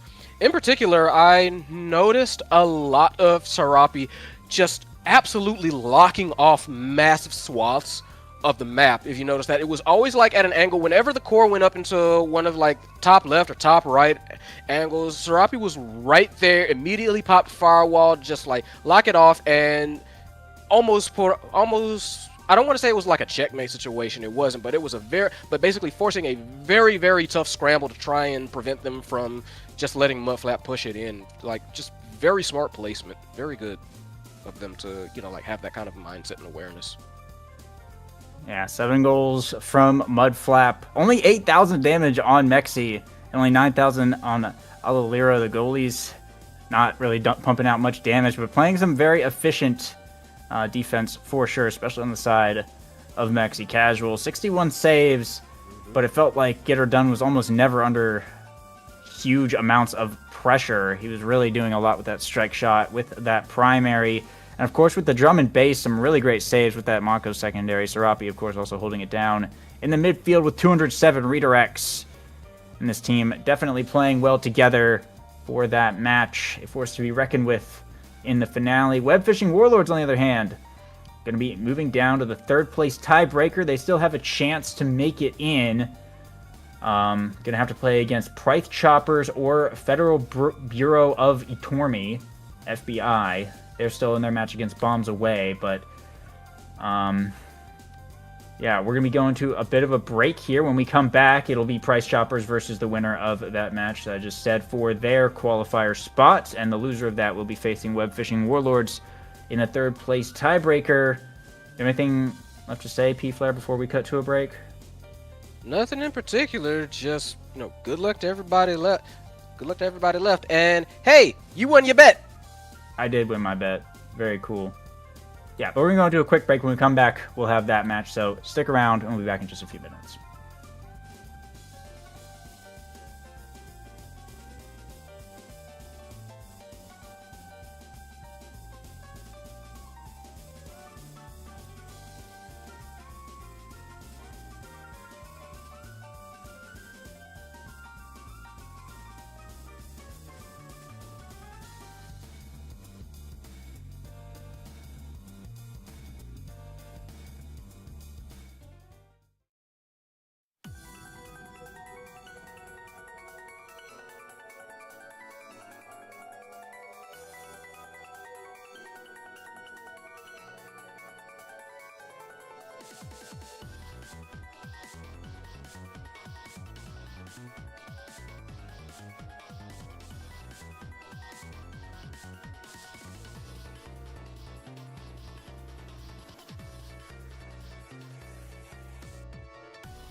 And welcome back to the ISS qualifiers match. Bombs Away versus Price Choppers for a spot in the finale. E-Flare, we're back again. So how are you feeling coming into this one? I haven't seen these two teams yet, but I know some of the players on here, and I'm curious to hear your thoughts. Honestly, I'm actually in the same situation. I've seen Caramelt here and there. I'm pretty sure Light Sky is a little bit familiar, and I think I've seen Victory Bacon once or twice, but as like teams, nope. So this is going to be a learning experience for both of us. Now, Bombs Away coming in at 4-1, Price Choppers at 3-1. And looks like we're going back to Clarion Test Chamber here for the second go around. But yeah, curious to see how this ends up going. Plague has lost Light Sky and Caramelt versus, looks like we got Arlong, Victory Bacon, and Overgrown Lemon in Price Choppers there. It's a wide variety of things, because Light Sky played in, I think, NASA at one point, or it might have just been Landing. I don't remember, but I remember seeing them play quite a bit. And then I know Overgrown Lemon, I think, came up from OSAS. So interesting to see how these teams have kind of like formed together here. But it looks like we've got the rosters coming out here in the pick ban phase. The hover from from Price Choppers is really just old reliable here with the Kai, Dubu, Juliet. We'll have to see if that stands, but that's a pretty common, very like kind of vanilla comp. It's hard to go like wrong with. Looks like we will get the Zentaro ban and the Atlas ban coming out as well from Bombs Away. Let's see what these teams look like. Yeah, it's like you said, not a whole lot going, not a whole lot to say about, like Kai, Dubu, Juliet. You've got your damage, you've got your defense, you've got your core control. It is what it is. Hard to say anything about it. Oh, but Juliet and Dubu both get taken. Okay, so that was, I don't want to call that like aggressive before the bell, but hey, sometimes you got to make those kind of moves. Yeah, I think they're really targeting Arlong's goalie pool there, because they banned out Atlas and they wanted to pick out Dubu. They're going to leave them with the Asher, the third kind of big, well, I guess Mako is available as well, but kind of the third big like melee goalie. Mako plays pretty differently from those three. Just the things you have to do. So I think that's what Bombs Away was going for there. We do see the Boots Dubu come out on Finny is Lost. Arlong going for the strike shot, an explosive entrance. Ad rush start here. The Brawlers plus Arlong going to go for the ad rush. Everyone else going to be going on the explosive entrance. So should that be proccing, it's going to be pretty crazy. But a quick goal to start off here. Finny is Lost getting bounced off the bumper, pulled out of the goal box. Price Choppers, a quick 9-second one there to start off the game. Yeah, kind of a brutal beginning, but sometimes this kind of game, those starts happen. Just take it off and keep going. So what we're going to have to see from Bombs Away is they've got a lot of damage potential in them, but at the same time, Price Choppers is no slouch in that department either. Even with like, you got I forgot her name, Asher on the back end, keeping the goal safe. But we all know what Asher can do if she gets a mind to it. A lot of pressure that can come out even in the midfield, and especially on a rapidly changing area like Clarions. And I don't know what happened there. Victory Bacon just kind of drew it in. I can tell you what happened there. Finny is Lost. There was a big battle over the orb in the center, and Finny is Lost went up to drop the Tofu Fortress to try and force Overgrown Lemon off of it.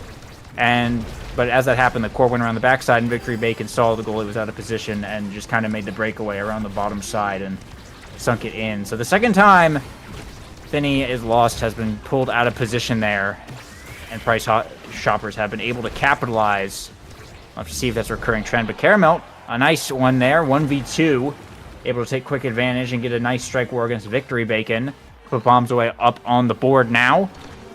To get into it, Price Choppers still on set point, though. Yeah, kind of a unfortunate bounce at the clear attempt just set Caramel up for that one. So, you know, one of those things that, hey, we take those, we take advantage of those. So like right now, it's very. I feel like they're still both kind of still trying to like feel each other out. Although, you know, this is the opportunity. This is an opportunity to end the set real fast. But right now, from what I've seen, it's still kind of like back and forth. It's still kind of like filling each other out, and I think once this draft comes through, that's going to be where we're going to see like a lot more plays being made and a lot more maneuvering coming around. That's, you know, like playing to the specific players. And Caramel not quite able to land the punch here. We're going to have another attempt to pass up to Light Sky. The secondary from now will find the barrier. Drifting down to Caramel. Going to bring down the bottom. A Giga Blast from Victory Bacon, though, will disrupt the play as Overgrown Lemon popping the X Maximus and looking to get around here. Light Sky able to regain control of the core. Dash punch come through. Buys some time. The punch from the hit stun. Didn't punch actually on the dash. Saved the cooldown. I don't think Victory Bacon and Arlong were expecting that. A nice heads-up play from Caramelt to tie it up 2-2. Yeah, no, very nice passing, honestly. Light Sky has been trying to do been making a lot of magic happen with these redirects and making sure that the core gets into position where they want it to be. I mean, look at that, already playing very aggressive, and ouch, nice KO right there, and they're just going to take advantage of this power play. Yeah, just a lot of good core control, a lot of good core movement, and sometimes that's all you really need. Energy is up. The Victory Bacon, a quick dash off a respawn there, will snag a barrier. Flip burnt by Light Sky, but once again, low in the health department on this Kai as Caramel evens up the barrier count. Victory Bacon tries to get to Overgrown Lemon. Caramel in the way, though, taking a lot of damage here. They will pick up the KO onto the Brawler. Very valuable, as Caramel had the core flip up, and another one is going to pop an ad rush here, the double KO. Just Finny is lost. Does have the tofu available, biding a lot of time here. A bull rush, though, is going to get the barrier, but getting KO'd in return. Overgrown Lemon off the field. Now the power play here for Bombs Away, but their goal is open. Finny is lost. Needs to stay focused, not let one slip through here. Get a pass to Caramel. The pass splitter comes out, not able to block it, though. Both sides opened up.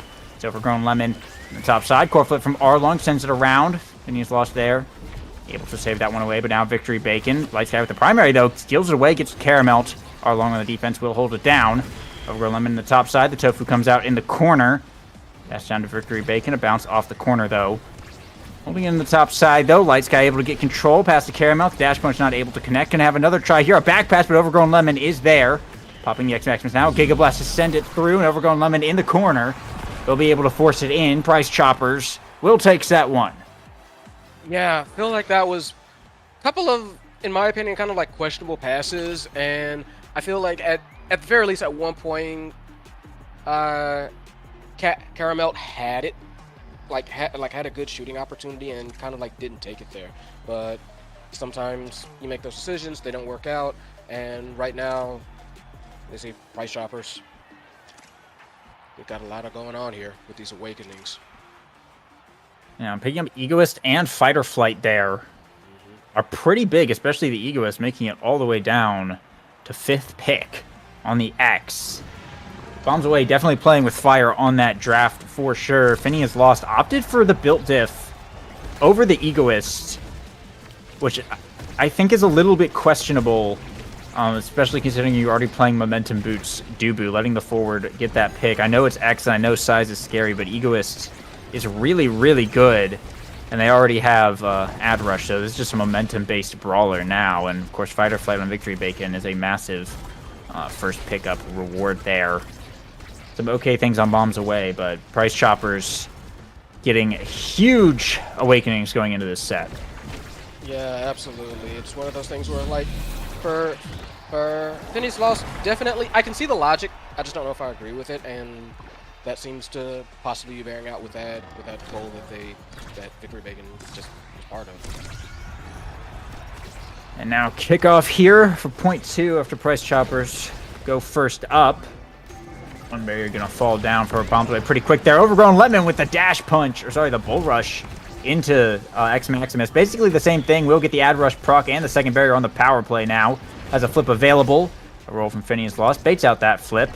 Now pass down to Victory Bacon. They still got the core in the top side. Another KO with the bull rush onto the goalie. And a bell ringer sinks it in. Overgrown Lemon tearing up the goal box from bombs away.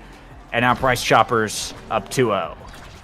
Yeah, relatively quick 2-0 too. Like you said, Overgrown Lemon just kind of dictating the pace and just threatening everyone. Like, look at that! Caramel almost died right then and there. And but hey, Caramel said, "Not today, no you." And now they're on the offense. So excuse me, they definitely still have some fight with them. All of them up, trying to force this power play. They really want this goal, but not to be. It's got never mind. Excuse me. Yes, it is to be. I was a little bit surprised with Finny playing so far forward, but I mean even with the power play, but hey, it worked out. Okay. Yeah, so it's kind of speed. That's kind of the things you want to see on the momentum boots, Dubu. And I think if they had picked up Egoist, it would have definitely been very helpful for doing stuff like that. But they don't manage to get it done here, though. 0.3. Overgrown Lemon picking up the orb and popping X Maximus. Going to bring down both barriers pretty quick there. Has a flip available. Doesn't need it. A shot right to the bottom side. Is going to sneak right past the goalie. And Light Sky covering the center as well. No one on that bottom side to block it off. Overgrown Lemon going to be the MVP here. Much deserved one after that. Catalyst on the board. That might be the final nail in the coffin here. Catalyst Egoist X going to be online. And that's going to be pretty tough to contend with. I think Rampage is available, but it's not going to do too much to help out Caramelt. So I have to see if Bombs Away is going to be able to recover from this one. Yeah, I'm not going to say like there's not good awakenings for Bombs Away. There's certainly stuff they can get. But I feel like you said, like X, and honestly, maybe even what does Kai have? Kai has like explosive, fight or flight, and super surge. That's kind of horrifying. Yeah, for sure. Definitely a lot of speed on that Kai, and another quick 2 barriers going down. These Price Choppers get a really nice kickoff there. They will lose one of their own, but Victory Bacon now looking to take control. Caramelt almost getting KO'd, like getting knocked into the wall, but not dying twice there. But still staggered and out of the play for a bit. Big heal coming in from Light Sky, though, as they're trying to recover this offense. But Victory Bacon so disruptive with these Kai abilities and now running quite fast with that secondary now. Struggling to get off their side of the field right now, though. The flurries come out. Nice elusive from Victory Bacon. Arlong holding this barrier for ages, though. And he is lost in the midfield as well. Trying to support, but the barrier still standing up. Victory Bacon staggered. Core flip comes out from Arlong. They'll finally be able to get it out of there. They got to reconvert this offense. Health bars are getting traded around right now. Overgrown Lemon has a flip available. Pops the X Maximus is KO onto Caramelt. Damage getting pumped into Light Sky. Pops the flip for more damage. Pushed into the top corner here, but Light Sky, a flip in return, is going to pick up another KO. 2v2 now. Still staggered, the pass splitter, knocking him around the board. Got to stay away from Overgrown Lemon there. Hunting for those KOs. Caramel able to tie it up. Open up the other side, but Victory Bacon on the respawn. Dashing up with the barrage. Finney's lost. Makes a nice save. We'll keep this point going on for just a bit longer now. Arlong with a decision. Brings it up to the top. Victory Bacon trying to force it through, but 2v1 is not going to get it past midfield. Going to go forward again. The soup coming out. Send it wide. Pass over to Caramel. Look for the dash punch at the top. It's going to be good. Force it through the barrier beam. A little bit of a gap there. Bombs away. We'll go first up on the board, but they are in reverse sweep territory at this point. That was kind of a crazy point from them. They held on. And I noticed definitely now that Finny's Lost playing up a lot more and adding to the aggression with those tofu barriers, tofu fortresses, and really that's surprisingly helpful, being very helpful. Although that's the risk that you run with those. Sometimes the core will sneak by you, and hey, if you're not in the goal box, you're just leaving your goal open. So that's one of those things that they definitely have to decide whether it's worth it or not. But I mean, it seems to have been working out for them. It worked out for them for that last point, and they're still trying to be aggressive. Nice, it's a nice punch, very good angle. Gets the gets the goal. Wow. And suddenly, bombs away. Point. And bombs away on set point with a bit of breathing room. Price Choppers, though, they're able to score 3 in a row. They will close out the game here. 2 barriers down quick. Core flip from Caramelt. Still looking to push forward. Has the knife's edge speed, but Overgrown Lemon with the bull rush into X-Max is going to find a KO in the light sky. Now the power play for Price Choppers. Right down the bottom side. Finny has lost nice defense and dribbling to try and buy some time here.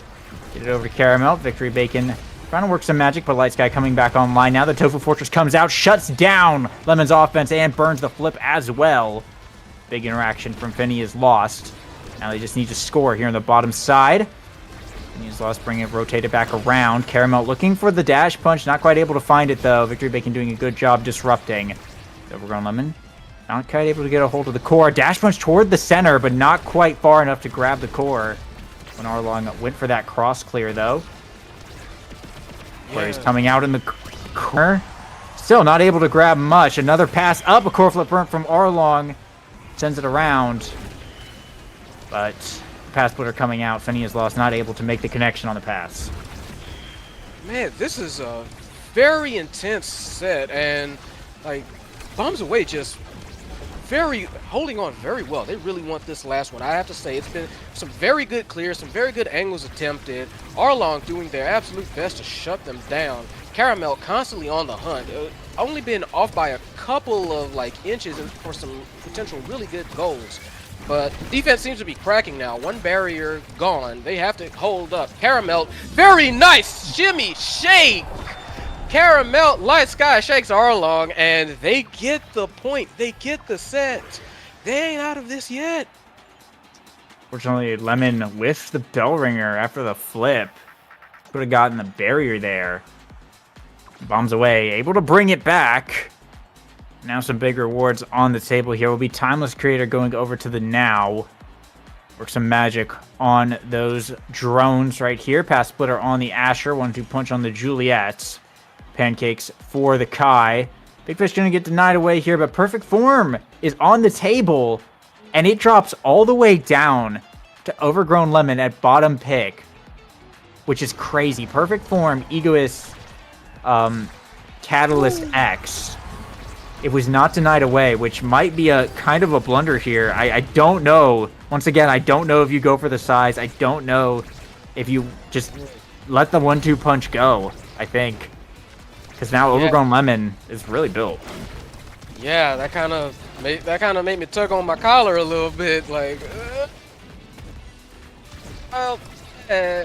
but they managed to work it out last set, so maybe they'll figure out something this. But I do agree that Overgrown Lemon kind of has an Exodia build at the moment, and that's absolutely horrifying.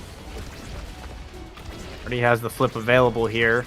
And an open goal to work with. Caramel's pretty low. Ooh, misclear from Arlong will result in a lost barrier here, but flip from Lemon's going to be able to send it around. A nice little angle off that corner. He's it perfectly around. Finny is lost on the very big Dubu. Price Choppers will go first up on the board as they look to close this game out and grab that qualifying spot.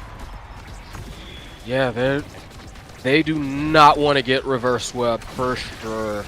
So, yeah, nice flip, comes out, just gets a quick barrier. Oh, traded one though.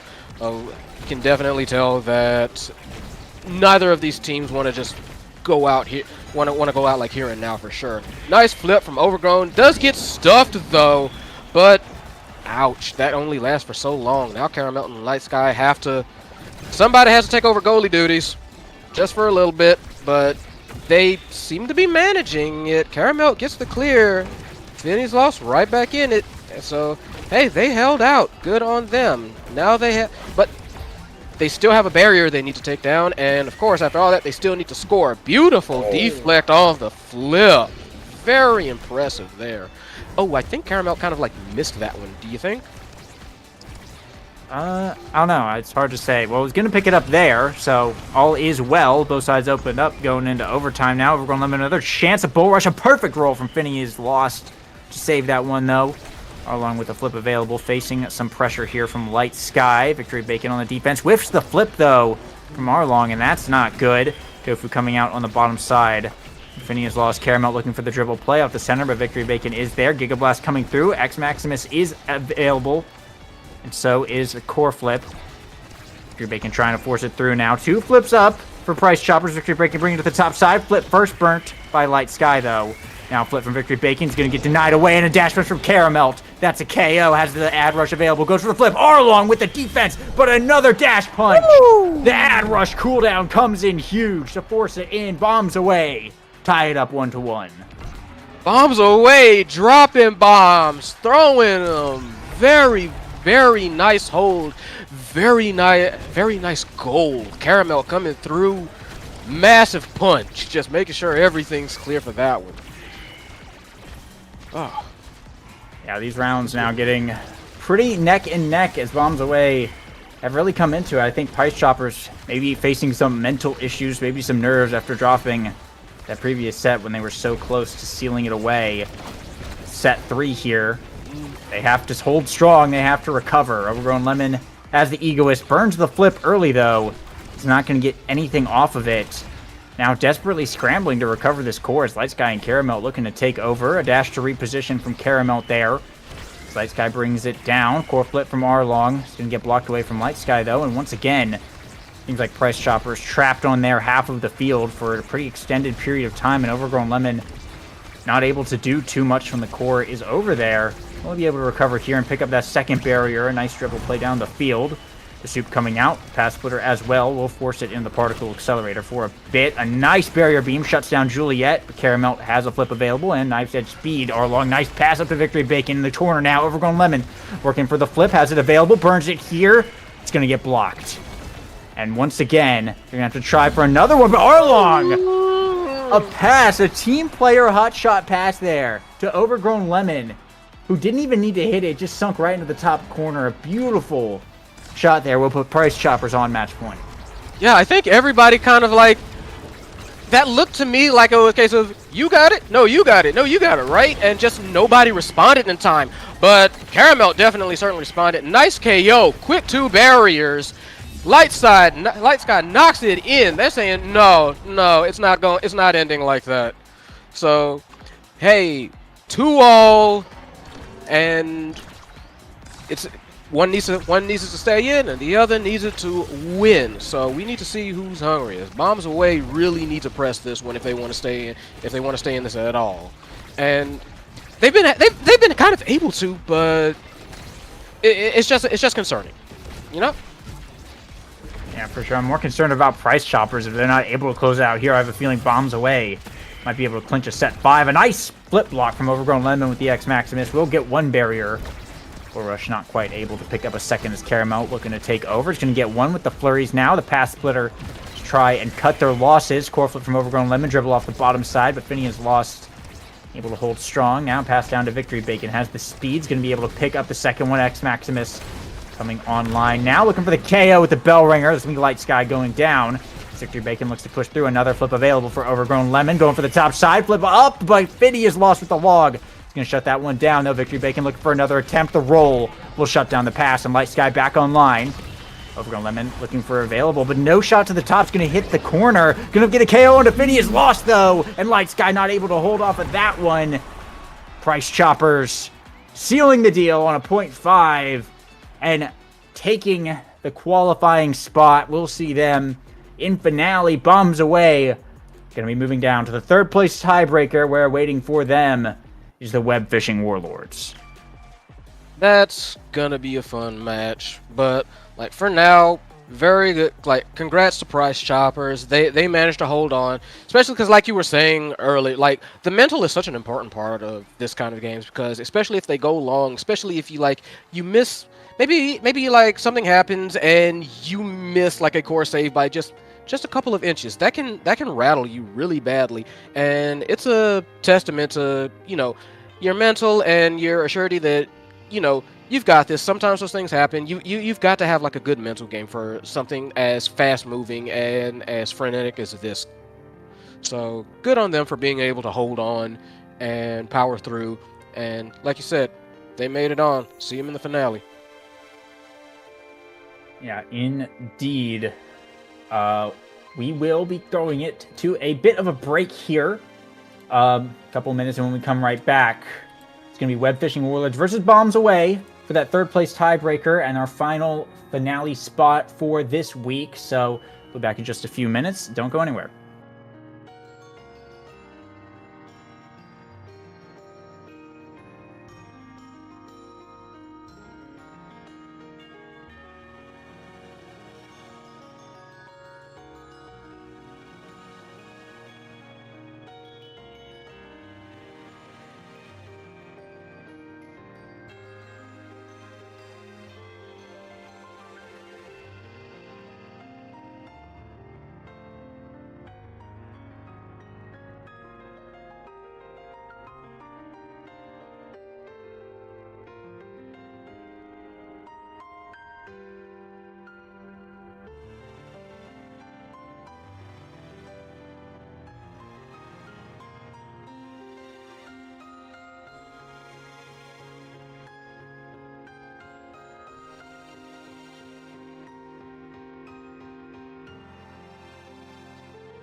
All right, we are back with our third place tiebreaker, the last available qualifier spot on the line here. Web Fishing Warlords versus Bombs Away. Going to be playing their final match here for the spot. Looks like Clarion Test Chamber once again, third time in a row. We'll see if Bombs Away can make the run back or if Web Fishing Warriors will be able to seal the deal here. Either way, both these teams looking really good. I expect this to be a pretty tight contest. Yeah, I have to agree. I think definitely it's going to kind of end up being a bit of a slugfest. It may be a little bit, arrogant of me to say. I think what's going to happen is that this match is going to go quick because both of these teams have an aggressive playstyle, and I feel like when both of these types collide, it's gonna be kind of rough. For sure, and looks like Kazan and Juliet getting banned out here. Web Fishing Warlord saw the Juliet performance from Caramel and said no to that one.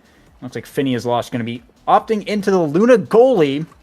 An interesting pick. We saw Web Fishing Warlords bust out the Luna midfield in their previous match. It is not, as I mentioned, a super big pick on Clarion because of the obstacles that can spawn in the middle and block off the flight lanes.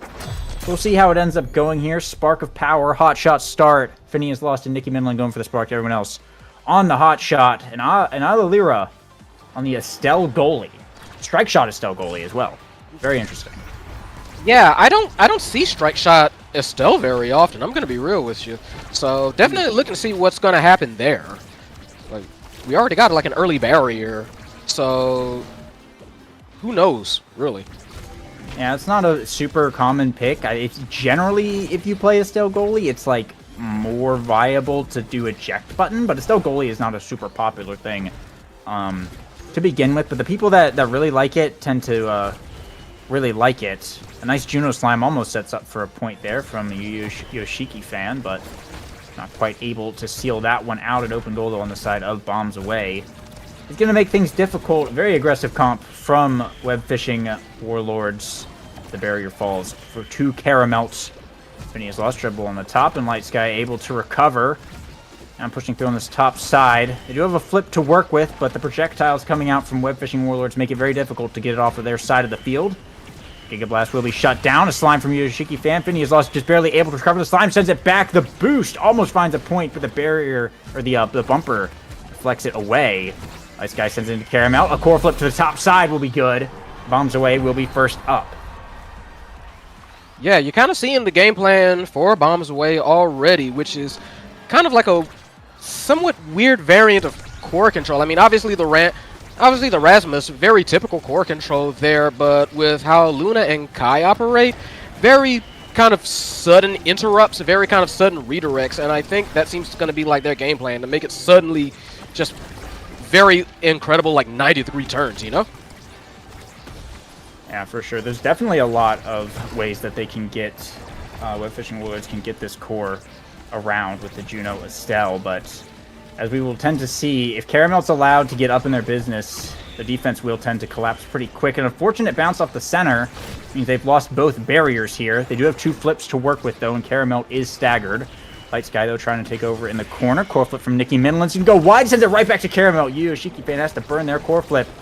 Now Lira on the defense will be able, to hold it down as Nikki Minlin picks up a KO here. Phineas Lost pushing way up to the midfield, though. Looks like they're committing to the offense here. The core bouncing around in the center. Phineas Lost with the boost, capitalizing off the center. Letting Web Fishing Warlords kind of create their own demise with that play.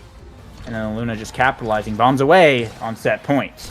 Yeah, most definitely. Like, with everybody knows about, like Luna eject buttons shenanigans, but in my opinion, like that kind of sudden shock playstyle is very much one of those things where, like, yeah, you expect it, but you don't really expect it. Like, Luna just can boost in so fast, especially if she got like good awakenings. It can really just come right the heck out of nowhere, and it's hard to stop even if you expect it at some point. Yeah, passing it to open space, as we've said, is passing it to this Luna. And it's definitely a scary thing for them to work with because Estelle really likes open space. And that's kind of becoming the enemy now. Light Sky's core flip going to get stalled out there. A nice backwards boost from Finny is lost to preserve the barrier. Missed Slime as well from the Juno. Now Caramel looking for the breakaway play. Will be able to beat the Rose Thorns. Can't quite find the shot here. As the midfield and goalie able to clear that one out. Nikki Midland going for the X Maximus. Looking for the KO on Light Sky's going to be able to find it. But another boost coming in. A blink from Alir. We'll be able to save that one away. Nikki Midland now pushing to the top side. Nice bounce off the walls. We'll send it back around. They'll get the barrier. Win a strike war against the Luna as well. Web Fishing Warlords will put themselves on the board now 2-1. Yeah, that was just a rough one. Like, you have X in your face, and that by itself is a scary proposition. Especially, though, as Luna, who is kind of squishy and can't do a whole lot about it. Yeah, no, that's kind of fate there. Yeah, it's a very good 50-50 to be getting in for the Brawler. And unfortunate bounce around the bottom side. We'll see the second barrier fall for Bombs Away. This is no barriers to one. A nice back pass from Light Sky to clear it out of there, but Nikki Midland able to pick up the KO. Finny is lost boosting in to just barely get it away from core flip. Range with the Slime. Sends it up to the top. No cooldown on the boost. It's going to mean he's going to float right in. Web Fishing Warlords tie it up on set points. Yeah, that's kind of one of the weaknesses of Luna goalie. She can, technically, yeah, she can cover a lot of space, but at the same time, she can only do it once in a great while. Because otherwise you gotta wait for those cooldowns, and after that, kind of helpless. Yeah, especially in the face of this X, you have so much space to work with, but when it gets close, both teams kind of really facing that same thing with these ranged eject button goalies. When it gets close, the Rasmus, the X, will have a field day with those barriers. The Slime coming in is going to pick up that second one, as a KO is earned in return. Caramel able to pick up a first barrier for Bombs Away. Core flip from Yu Yoshiki. Fan's not going to get very far. The corner on the center is going to be in the way here. Nice strike. We're getting one, but a piercing shot's going to pick up the KO onto Caramel. Now Light Sky trying to work some magic, committing to that offense. Core will be slipping away, but 5 seconds left on the Rasmus. Finny is lost trying to keep it in the bottom corner, not risking the cross net clear there. Caramel will come back online now, but Nikki Midland claiming the orb and going big, and Finny is lost 2 hits, but it's not enough to get it through the strike box, as the X Maximus is just going to increase that size even more. And Web Fishing Warlords, they will take set 1. Nikki Midland, MVP. Yeah, just try to force it through with, you know, the whole missile boost shenanigans, and it just didn't work. That said, Luna did perform well enough to get their hands on Deadeye, but also that X got Spark of Resilience. So, and then you still got like Egoist, you still got Fight or Flight. That's this is all very, very good for, I think. Honestly, I would say both teams, but I would actually, I would say Web Fishing Warlords. Yeah, Web Fishing Warlords, they get the Egoist and the Aerials, which are like 2 really big pickups. Of course, the double Spark as well. But Deadeye on Finny is lost. Rasmus getting size and Fight or Flight on Blue Sky are also like pretty exceptional awakenings, though. Quick KO coming out from Web Fishing Warlords. Utter domination there in that first point. That's going to be an 11-second score coming out of the gates off of that draft. See if Bombs Away will be able to recover in this point. But yeah, I think like you said, pretty good awakenings for both sides. A very loaded draft indeed. Yeah, and 2 barriers taken right back. So need to see if they can right back at you. Wow. Right back at you. Okay. So yeah, they're gonna be slugging it out for a little bit. Seems like, especially now that these awakenings are starting to like pick up. Yeah, I think if that first match or that first set was anything to go by, this game's gonna be a bit of a shootout. Because already trading points like that is pretty crazy, and no one winning definitive drafts either. If that continues to be a theme, like this could very well just be a dead even game, going back and forth for the entire thing, as both these teams are pretty dominant. But both barriers down for the side of Web Fishing Warlords proves an opportunity. Light Sky in position on that bottom side to recover the rebound, and we Bombs Away up 2-1. Very good for Bombs so far. I mean, like if this is what they needed to kind of like get their game plan going, then you know, like sometimes you need to give away that first game. I've seen it happen more than once, where it's like, okay, yeah, we lost one, but but at the same time, we got the awakenings that we wanted, and now our game plan can start in earnest. And suddenly, that, you know, like that first one just is becoming a much bigger threat. That team is becoming a much bigger threat, but that didn't always happen. And Yoshiki fan, though, able to tie it up there with a nice little play on the slime. Fishing Warlords firing right back. Tied once again on set point, though. Looks like we have a timeout call. Phineas Lost might be experiencing some issues or be AFK. That's what it looks like. Honestly, I suppose I should take this time to admit a little something, and that is I have the name glitch. I can't see I can't see anybody's names. It's just like the base character names. Yeah, that tends to happen, unfortunately, in this in this game. But yeah. oh, we are waiting though. This is obviously a very important point 5, and with Sparks in play, Nikki Minlin having 2, right? Phineas Lost already has 1 plus Deadeye. This next draft is like really important. If cooldown shows up or speed, like either one, Phineas Lost or Nikki Minlin are going to get an insane power spike on their respective characters. And right now, I think Nikki Minlin is the highest XP. I don't know what it was like before the catch-up XP hit, but I think it's Nikki Minlin, and I want to say it's Light Sky on the side of Bombs Away, but I don't know. So I think if Web Fishing Warlords win this, I think either way, Bombs Away is going to have to look at some kind of Spark Deny. Yeah. I agree with that. I definitely agree with that, and it seemed, just from what I've seen, at this point, I would actually say like their win goal is to kind of get Rasmus really fired up. I feel like that's been kind of like the core of a lot of their offense, a lot of their sustained offense, I should say. Luna's been doing a pretty good job both in managing to defend, and really I feel like Luna's been more on offense than defense. Is it just me, or? I mean, you kind of expect to see that out of a Luna goalie, right? That's like kind of the point. If you're like on defense all the time as Luna, you're probably losing.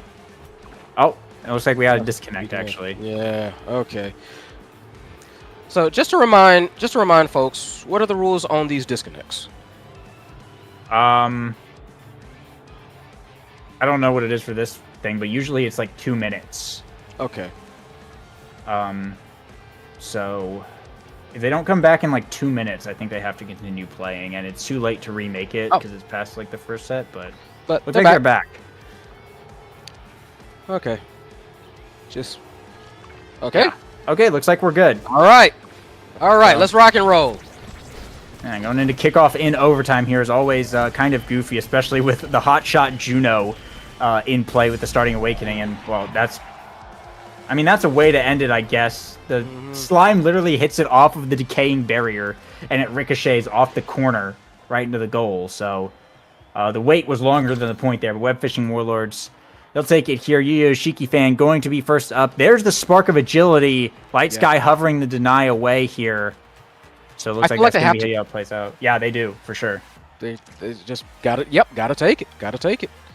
And especially, like, even then, X Rampage? Yeesh. Yeah, this is a tough one with Rampage, Spark, Catalyst, all showing up at once. It's a tough one to navigate for sure. But yeah, they have to deny that Spark away. 3 Sparks, especially with Power and Stagger, will make Nikki Minlin like basically unstoppable. And the speed, of course, is just like the cherry on top. It's one of the best stats in the game. So it's definitely a rough situation for Bombs Away to have to deal with, because Web Fishing Warlord still got some really good stuff. The prize fighter on Isla Lyra is well, there wasn't very much left, unfortunately. But Catalyst, Egoist, Juno, and Rampage X, they are not complaining about that. Yeah, I mean, look at that right there. I would say that Bombs Away kind of, because of that deny, they got the better of the Draft Awakening. But yeah, that's not going to matter a whole lot if Web Fishing Warlords can just power into the goal like that thanks to X. And now back on the AtLab variant. Phineas Lost not going to have like a great boosting time here, but They have been showing some pretty good prowess on going around the center. That's how they scored in the first set as well. But it's going to be a quick one here. Looks like for Web Fishing Warlords, Yu Yoshiki fan putting up so many slimes. And Nicki Minlin just being a massive threat here. 3 Rampage stacks already. And making it tough. Web Fishing Warlords on match point, by the way. Didn't feel like it, but one more point and they'll take the game as Bombs Away really on the back foot right now. Yeah, and like Miss Dash from Luna surrendering a barrier, that's not gonna help. They need to kind of like pull together and figure out how to make this good crater maker to kind of like force the barrier take. So now that they need to score. They need to finish the job. Ooh, but the barrier going down is rough. The slime in the corner. A corner from Nicki Minlin. A slam dunk with the X Maximus for fun. We'll see Web Fishing Warlords take it home and get that 3rd place qualifier spot over Bombs Away. A really solid win there. 3-0. They're going to take that one. Yep.